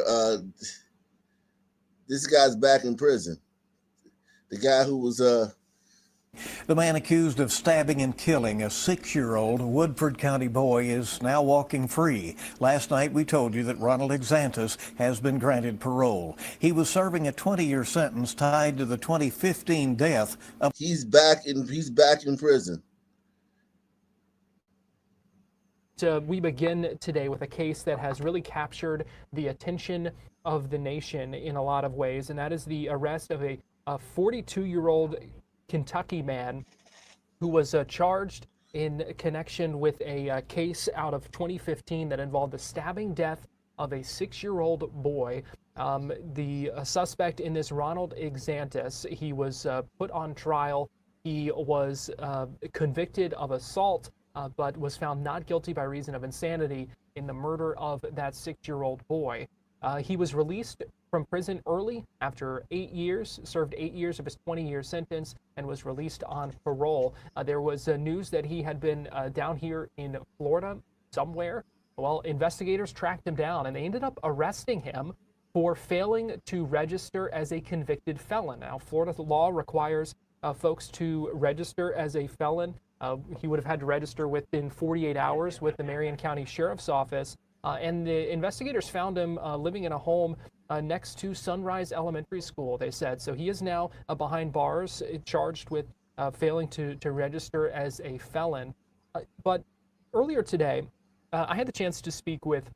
As a sex offender. Dean Tipton. He is the father of this 6-year-old boy who was killed back in 2015.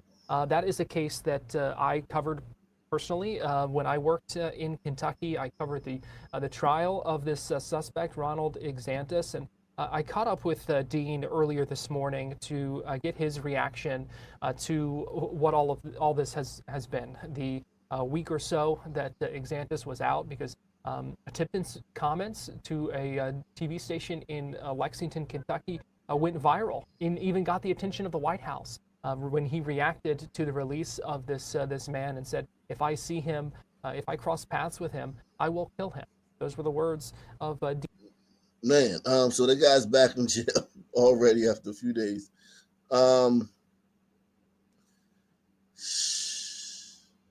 Unbelievable. Some man can't stay out of trouble. Some man cannot stay out of trouble. Back in prison, back in jail. This is a case we covered a few years ago too.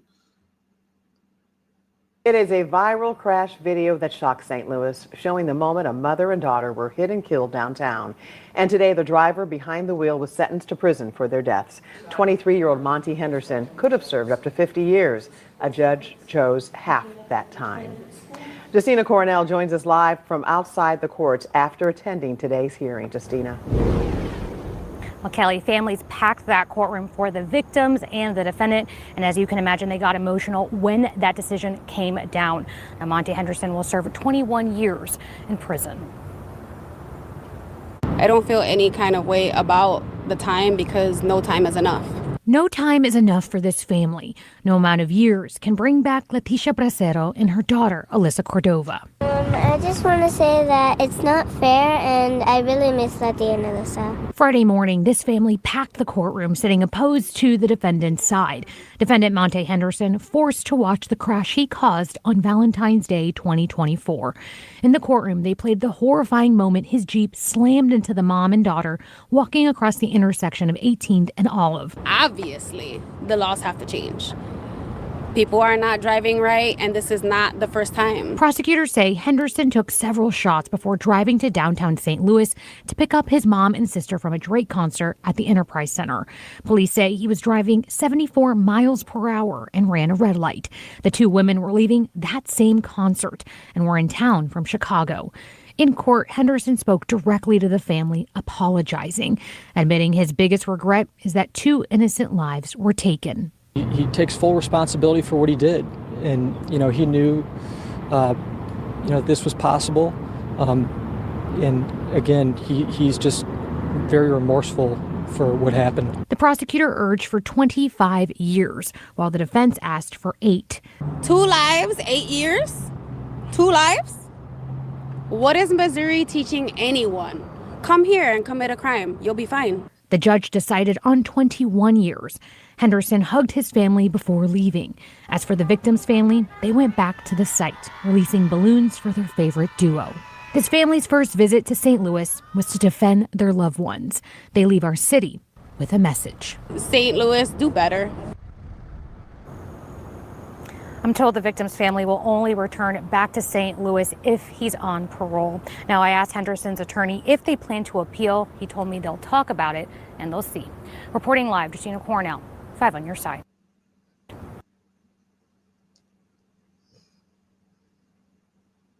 Misery.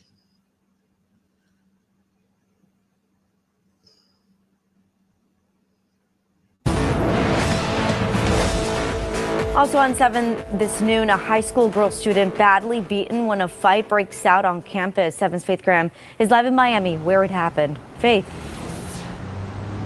Yes, that attack happened here at Miami Northwestern Senior High School yesterday morning. The 17-year-old victim telling us her classmates didn't just hurt her with their fists, but that they also used a metal water bottle and a musical instrument. Salute, Baby King, man. Thank you, Baby King, for all you do, for all your work, for all your support tonight. Appreciate Baby King, man. Yeah, everybody give Baby King a round of applause. He's out of here, man. Salute to you, Baby King. Thank you, man. Appreciate you. Everyone, continue to hit the like button as you're in here, man. Continue to hit the like button as you're in here. Continue to smash that like button. We're gonna we keep it on, keeping on. Going on. Plenty of black, plenty of white, well, mostly black crime that we haven't gotten to yet. Plenty of I think I'm gonna switch over to Twitter in a second, man. Plenty of stuff we haven't gotten to, man. Plenty of God damn. Nigger shit, man, that we haven't gotten to, man.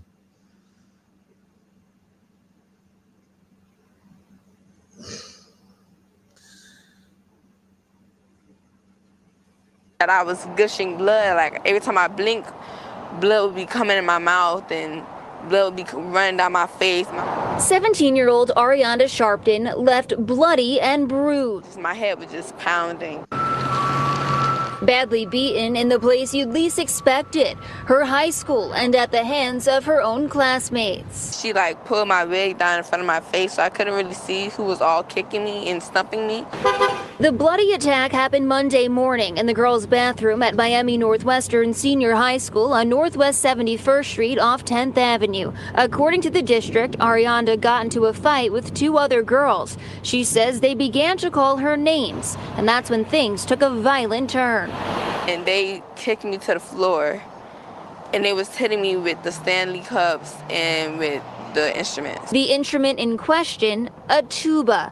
Arianda admits she fought back, the fight eventually spilling out into the hallway. My whole school outfit was covered in blood. I had the security guards covered in blood. It was blood on the floor. The fight then broken up, but that's when the panic set in for the 17-year-old who has epilepsy. I was scared that I was bleeding too much because there was a lot of blood everywhere.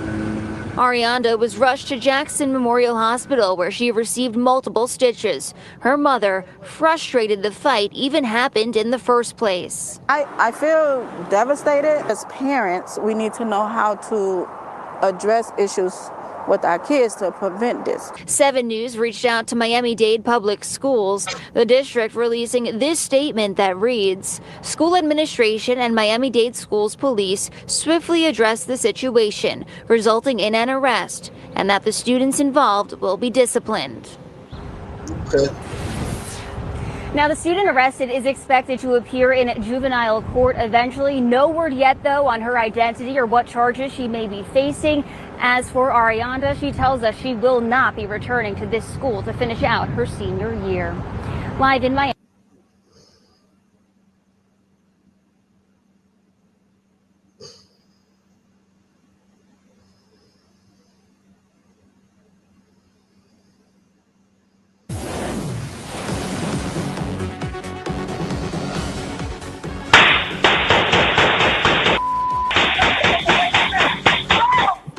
Well, now at noon, a new view of the moment two officers come under fire. Also an arresting development. The brother of the man who police say shot at officers is now behind bars. Let's get right to 7's Faith Graham live in Miami with this new video. Faith. Yes, that is some chilling new video. All of it taking place right here outside this Allapattah home. This was the site of yesterday's SWAT standoff. It's here that one brother barricaded himself inside only to later die by gunfire, while the other brother involved in this investigation is now under arrest. Gunshots ringing out. New video shared with 7 News showing neighbors and police running for cover as Thursday's SWAT situation began in Allapattah. This new video comes as police say 38-year-old Alan Triana, the brother of the gunman, was placed under arrest Thursday night. It all happened at this home on Northwest 26th Street. The house left torn apart. Police say the chaos was sparked by a fight between the two brothers.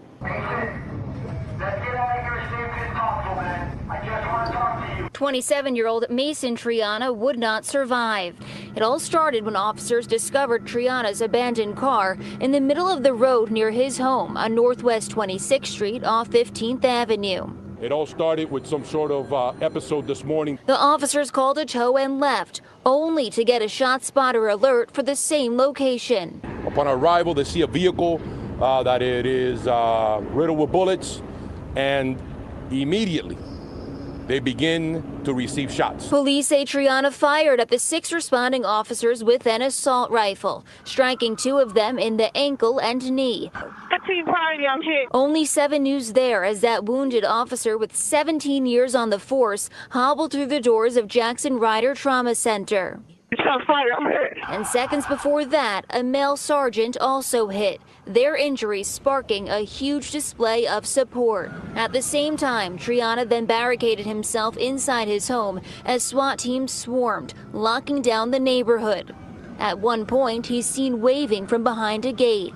The shooter came out and engaged the officers. It was an exchange of gunfire. The standoff ultimately ending around 11 a.m. after officers sent a drone inside the home. The offender and shooter in this incident appear to be down. We don't know if it was our exchange of gunfire or if it was self-inflicted at this time. Amid the standoff, Alan Triana showed up to the crime scene. Police say they later found several guns at his home, at which point he was arrested. And right now we have new details on Alan Triana's role. While he initially surrendered himself Thursday morning, he was later released. Then police attempted to track him down again to question him about a rifle used in the shooting earlier in the day. Eventually, they say they made contact with him. At that point, though, they say he shouted at them, and that's when they noticed he was holding a white bag with a rifle hanging out of it. He was then placed under arrest, and he is now facing several charges, including attempted tampering with physical evidence, possession of armor-piercing ammunition, and improper exhibition of a firearm. He's currently being held at TGK still this morning. We also have an update on those two officers who were taken to the hospital. We're told the female officer has been released while the male officer is still there being treated. We're live in Miami. Faith Graham, 7 News.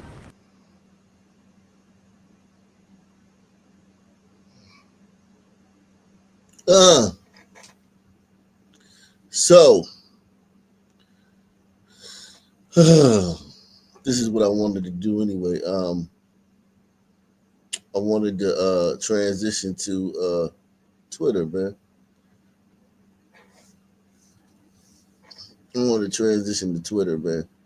Appreciate all you guys joining us tonight, man. Twitter's more raw, more real, more update, man. You can fuck around and find out when I get off. Find out, okay. You shut up.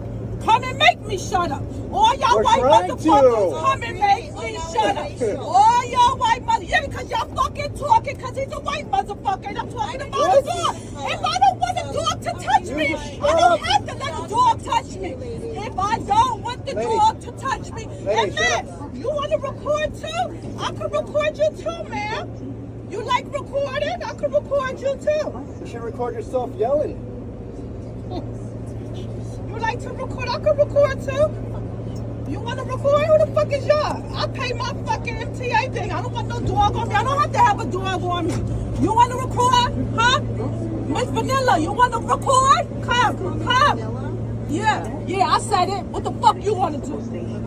What the fuck you're going to do? And then you got a lot of shit to say. Let me record you too. Hi. I'm gonna record you too. All y'all motherfuckers got shit to say. I'm gonna record all of y'all. How's it going? Well, so what if my mouth is foul? I'm a fucking 46-year-old woman. That's if even he worse. come in there with a dog and is on me, I can say I don't want the dog on me. That dog should be in a motherfucking bag, motherfucking for the first place. You're 47 years Okay? old. Okay? That's number one. So mind your business. Mind your motherfucking business. Fuck wrong with y'all? Fuck with me today. I'll say this though: if her accounting of the chain of events is correct, and there's somebody on there with, let's say, what are they, a support dog or a stress relieving dog, or whatever they call them shits, right? And the dog is brushing up against her leg or licking her leg or touching her. We don't know, like she might be terrified of dogs. She might not like dogs. She might think dogs are disgusting.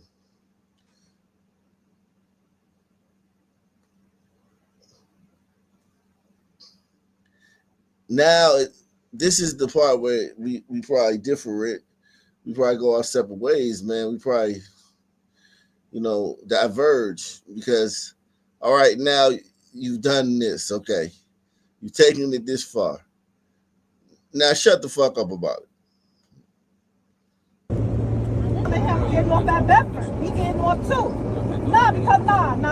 So I'm getting off at Bedford. I'm just letting you know. I was talking to my husband, bitch. What the fuck you talking about? So call the police. Oh, now you want to act like a victim. That's what y'all Negroes do, right? That's what y'all do. You want to talk shit, and now you want to be a male Karen and act like a victim now. Oh, let me call the cops. You told me that you ain't the one to fuck with, right? Right? You was talking shit. Call the cops. Call them. Call them. I wouldn't give a fuck. Call them. You was talking a lot of shit. Sometimes the cops is upstairs. Call them. You did. You said I'm not the one to fuck with. Don't act like a victim. Don't. When you say you're not the one to fuck with, if your door touch me, I can touch your door. But if you saying you're not the one to fuck with, you telling me you about that shit. Come on, get the fuck out of here. You want to act like a victim? Get the fuck out of here. Go call it. Yeah, go call it. Yeah, that's why you don't talk shit. That's why you don't talk shit. I don't give a damn if you call the cops. Call them. Call them. Yeah, we're about to get out. Call them. Maybe sometimes they upstairs too. Call them. Call them. Call them. You know my description too. I'll be upstairs waiting. Call. Okay, so the sister. But you can fuck around and find out Shut when up. I get off. Find out. Okay.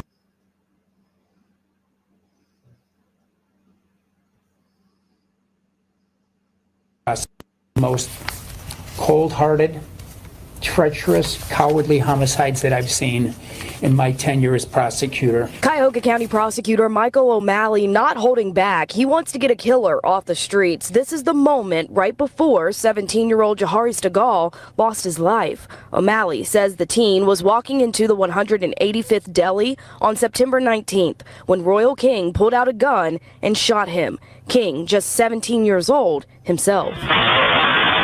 19 News was there soon after it happened while police were starting the investigation. Damn, that's how quick that shit happened. He walked past him. He's standing at the door with a gun out. To the 185th Deli on September 19th when Royal King pulled out a gun and shot him. King, just 17 years old himself.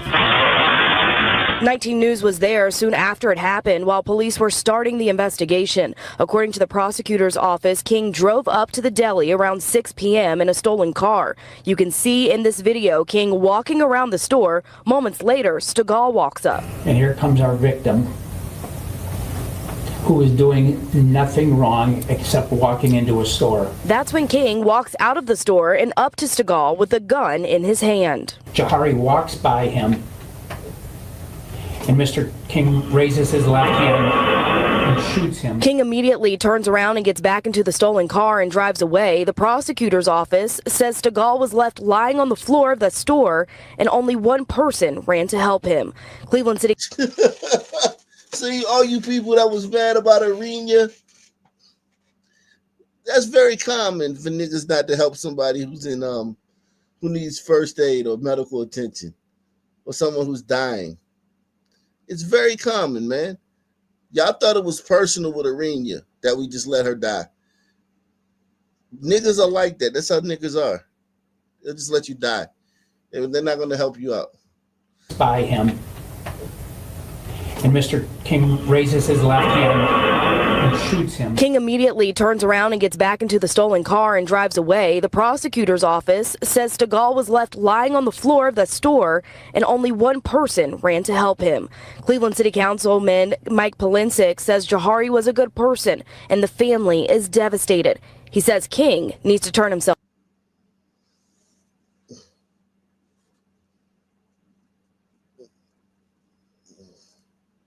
Most cold-hearted.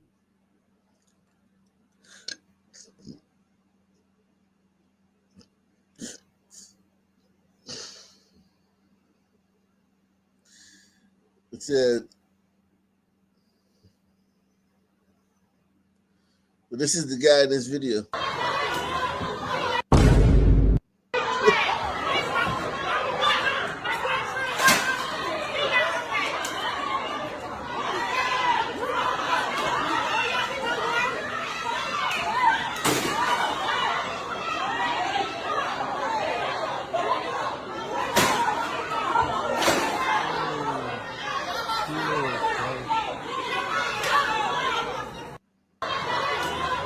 Hey, I can't necessarily blame this guy, man. We don't know what happened before this, man. This is a bad. This is out of context, man. Black folk will make you want to do that. I can't knock that guy just from that little video. I got to see more. Press 1.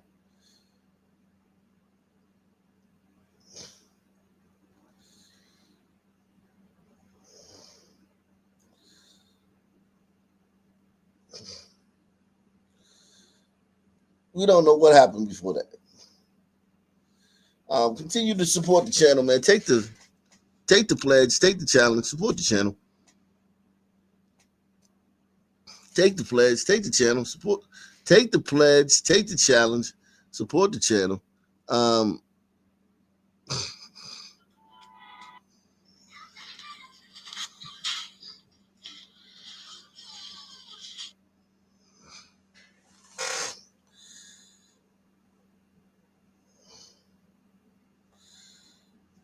If I could just hug that daughter, like, I just feel so bad for her, and I just want her to know that I did everything I could. Those other people did everything they could. According to an arrest warrant affidavit, Simpson was shot and killed after becoming upset because a woman she held the door open for didn't say thank you. The argument started at the store Five Below Tuesday and then spilled over to the PetSmart in the same South Oak Cliff shopping center off Wheatland Road. Investigators say 22-year-old Kiana Hampton followed Simpson and her daughter into the PetSmart. Employees there asked them to leave. The screaming first caught my attention. Fox 4 spoke to a 27-year-old ER nurse who walked out of the PetSmart as the two women were arguing in the parking lot. The lady who was the shooter was still instigating, like, as an argument or a fight or something. But the mom and daughter tried to, like, get in their car and, like, de-escalate the situation. But the lady wasn't having it. According to the affidavit, Hampton later confirmed 2 detectives. She engaged in the verbal dispute, entering the PetSmart twice and continuing the argument, throwing the drink bottle at Simpson's car when she was about to leave and engaging in a physical altercation with her. That's when police say Hampton pulled out a gun and shot Simpson 3 times. Multiple nurses rushed to perform CPR. Simpson's daughter by her mom's side, while also on the phone with 911.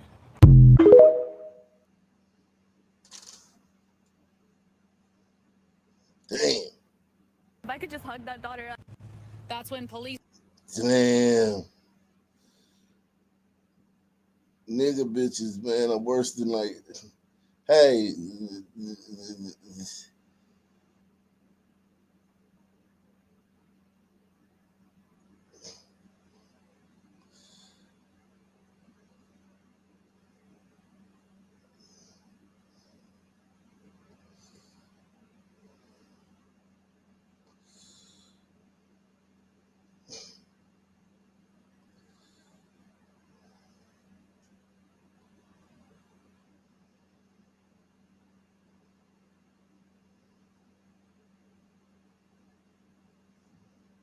$65 for this plate, guys. $65 for this plate. So like I said, that's iOS 26. It was, everything was on iOS 18, the most updated version. Right. But they switched it because of the year 2026. So now, I learned all this at Apple this weekend. And so now everything's going to be iOS, and that's iOS 2026. That's kind of why we don't know what the fuck to do right now. Look at this port though. Look at that, that's hot, that's juicy, that's hot. So yeah, if you got to update your phone, you're going to go to iOS. It's going to be iOS 2026. Also, the iPhone 17 comes out tomorrow. I'm not like I'm getting paid by these niggas or something, man. I might go give me one, I don't know. iOS 2026. I mean, iOS 26 is out right now. That's what we using. That's what we learning to operate, alright? Alright. Look at that. Look at that Mac. Slide over to the side. The Mac is sleepy. See that? Sleepy. Alright. This is pulled pork and chicken. Let's get her out.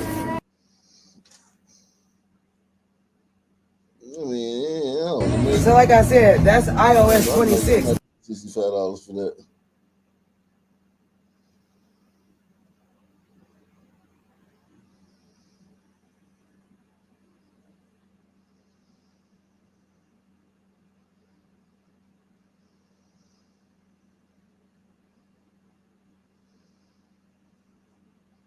watched and listened as Commissioner Kathy Engelbert took a lot of booze as you guys were presented the trophy. Jesus Christ. Yeah, damn.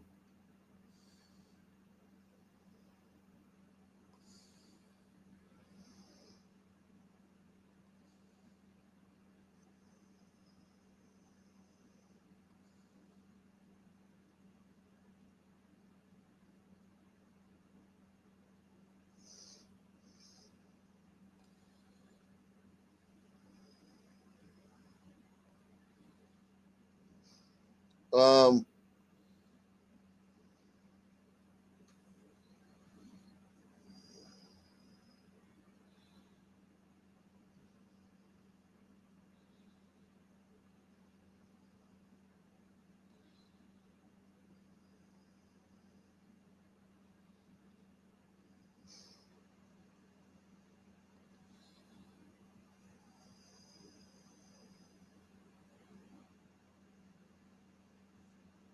Names of flavors. Oh, he was up in. Name children's shoes, wigs, clothing, buckets, and tinctures labeled with the names of flavors. Oh, he was up in here.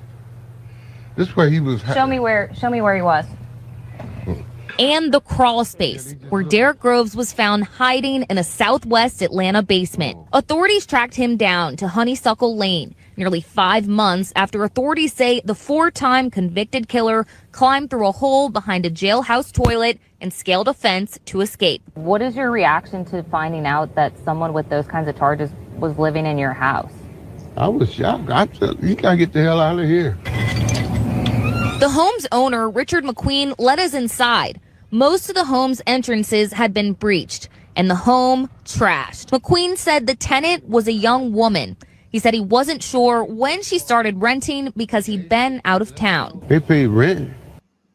Children's shoes, wigs, clothing, buckets.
that shit is not sexy to me.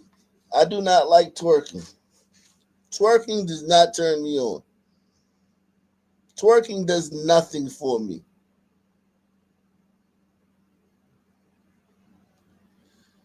Twerking does not turn me on at all.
Jesus, it was crazy.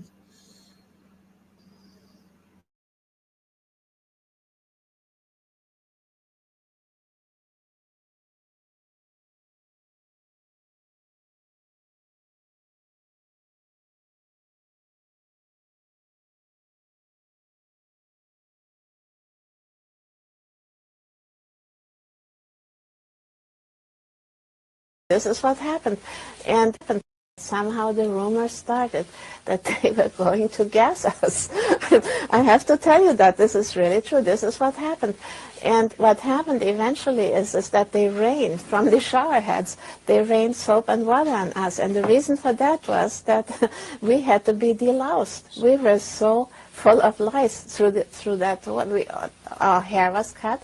And they rained soap and water on us. And I do not remember if there were any towels, but we came out, and this happened prior. You see, we had to be clean to be naturalized. Yes. So this happened prior to that. Otherwise. That's right.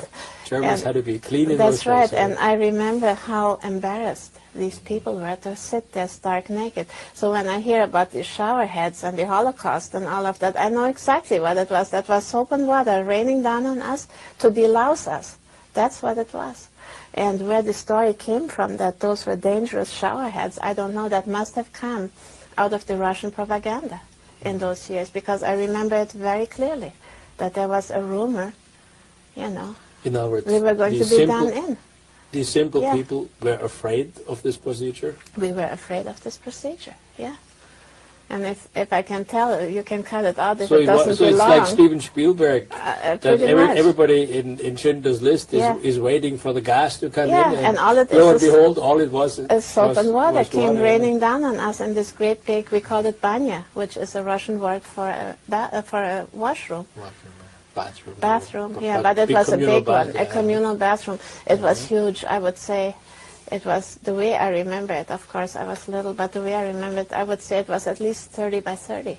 It must have been built for that purpose, to wash us down like dogs. Yeah. But most people, of course, don't know is that the Germans had drawn a line from the Baltic, or actually from the North Cape virtually all the way down to the Bosporus. And anybody that came across that line, whether he was German or Mennonite, Jews for that matter, anybody in Europe could not go across that line without being deloused, because they wanted to keep lice out of Europe, because lice were so dangerous to public health. That's right. So that was don't the feel first... badly, you were not picked on because we were Mennonites or Lutherans. Or the same for the cutting of hair. I mean, we were all shorn bald in order to stop the lice, the louse problem that we had.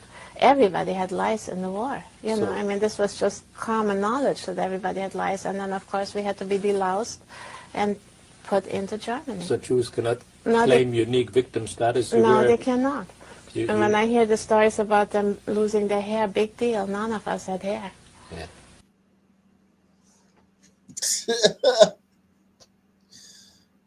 Wow. So the Holocaust. Somehow the rumors. The Holocaust is yikes. Those gas chambers weren't. Wow.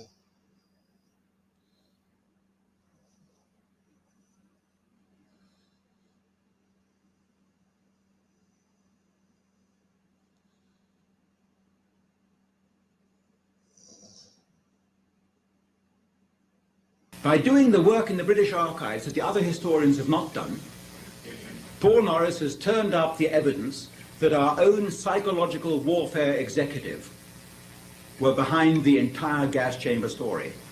And once again, we're quoting from the archives. They're in the British archives, how the psychological warfare executive decides quite cold-bloodedly and cynically to start putting out over the radio waves the allegation that the Germans have built special gas chambers for gassing the Jews and getting rid of them. And later on in the files, around about 1944, you find the chairman of the Joint Intelligence Committee, who is responsible for the psychological warfare executive, writing a handwritten minute. His name is Victor Cavendish Bentinck, an eminent banker, an industrialist, still alive in England now, Lord Portland as he is now, chairman of the Joint Intelligence Committee, writing and handwriting in 1944, words to the following effect. we've had a good run for our money with this gas chamber lie, but really we've got to be a bit careful because eventually it's going to be exposed and then our entire psychological warfare effort will be brought down with it. So isn't it a bit... Wow.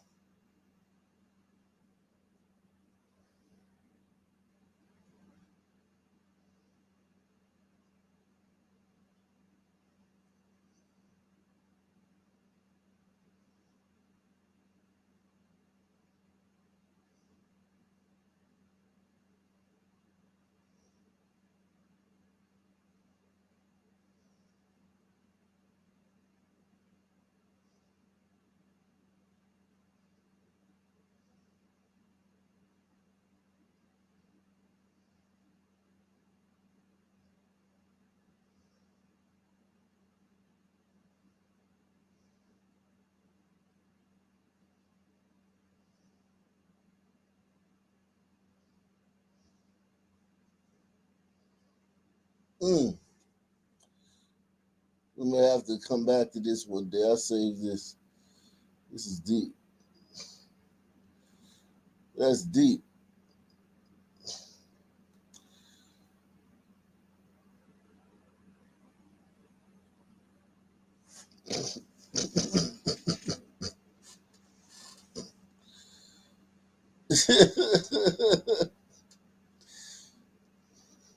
That was deep.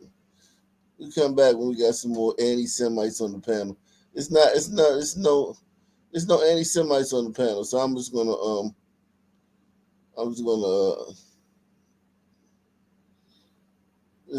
I'm waiting for some anti-Semites to be on the panel.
um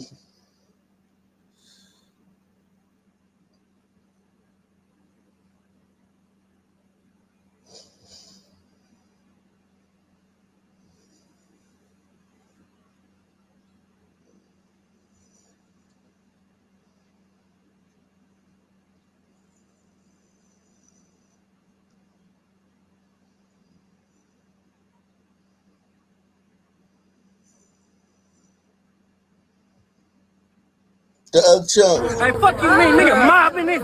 Check it out. This is a person that don't believe it's black people in Alaska.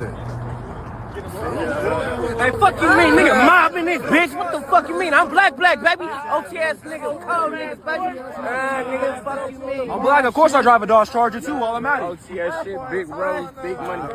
Casablanca, this bitch. You are mob niggas, What the fuck going on? Alaska, Northwest. Check it out. This is a person that don't believe it's black people in Alaska. Hey, fuck you mean, nigga, mobbing this, bitch. What the fuck you mean? I'm black, baby. OT ass niggas, cold niggas, baby. Niggas, fuck you mean? I'm black. Of course I drive a Dodge Charger too, automatic. OT ass shit, big roads, big money. Casablanca, this bitch. You are mob niggas, What the fuck going on? Alaska.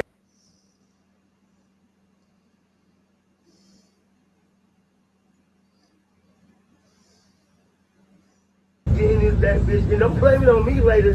Come on, good people. This needs to stop.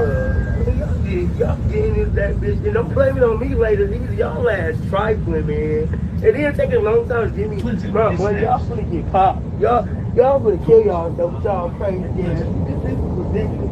Why am I just walking in fucking circles acting the money? Come on, good people. This needs to stop. Y'all getting is that bitch, and don't blame it on me later.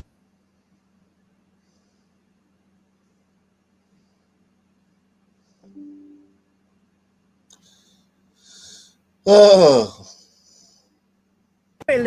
Okay, crossing the border illegally is not a crime? No, it's not a criminal act. It's a Okay. misdemeanor. So why are they being sent back and saying that they're breaking the law? That's the point. Okay, as somebody that actually... We don't know if they're breaking the law because they won't tell. There's no due process. Where's the evidence? That's the whole point. And if they are breaking the law, most people will say, okay, then they need to go if they're criminals. But if they're not, why are they being rounded up and sent out? Especially when he promised to deport the criminals. And now he's not doing that. Yeah, I don't think we're going... Misdemeanor is not a crime. That's what you're saying. Yeah. So misdemeanor is not It's a not crime? a criminal act. No, if you get charged with a misdemeanor, that's not a criminal why act. get charged at all then, if it's not a criminal act?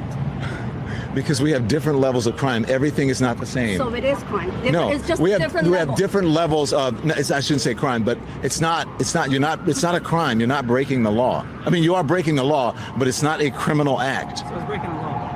No, the law, but it's you're just not breaking the law. A misdemeanor is not breaking the law. No. If you're speeding, drinking, get pulled over, DUI. That's not a criminal act. Well, no, It's a if you're misdemeanor. speeding, is a misdemeanor. It's a misdemeanor. Right. So it's still breaking the law. Okay. Well, if you want to qualify that, we're doing semantics. Because But why what I'm would you saying, pull over? but what I'm trying to tell you is everything is not the same. It's all not one thing. But is it the law? What is it? The law that what? Is it a law to come Is over there a legally? law? Is there a law? There are rules that processes that you should follow. Yeah, so you're breaking rules. You're breaking the rules, but you're not necessarily breaking a law. So what happens when you break the rules? Then you suffer the consequences. But the consequences should not. Look, no one is saying no one should suffer the consequences. You guys are getting things mixed up.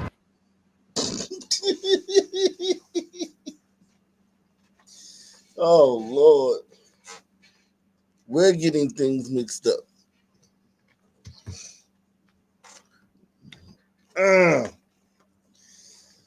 Salute to everybody out there, man.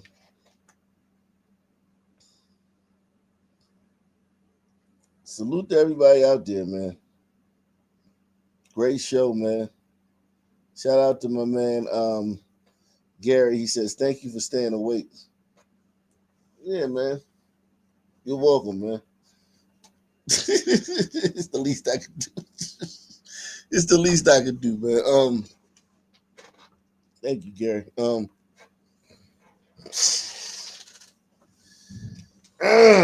Man, Don, Don doesn't even deserve a response, man. I'm not even gonna give Don a response.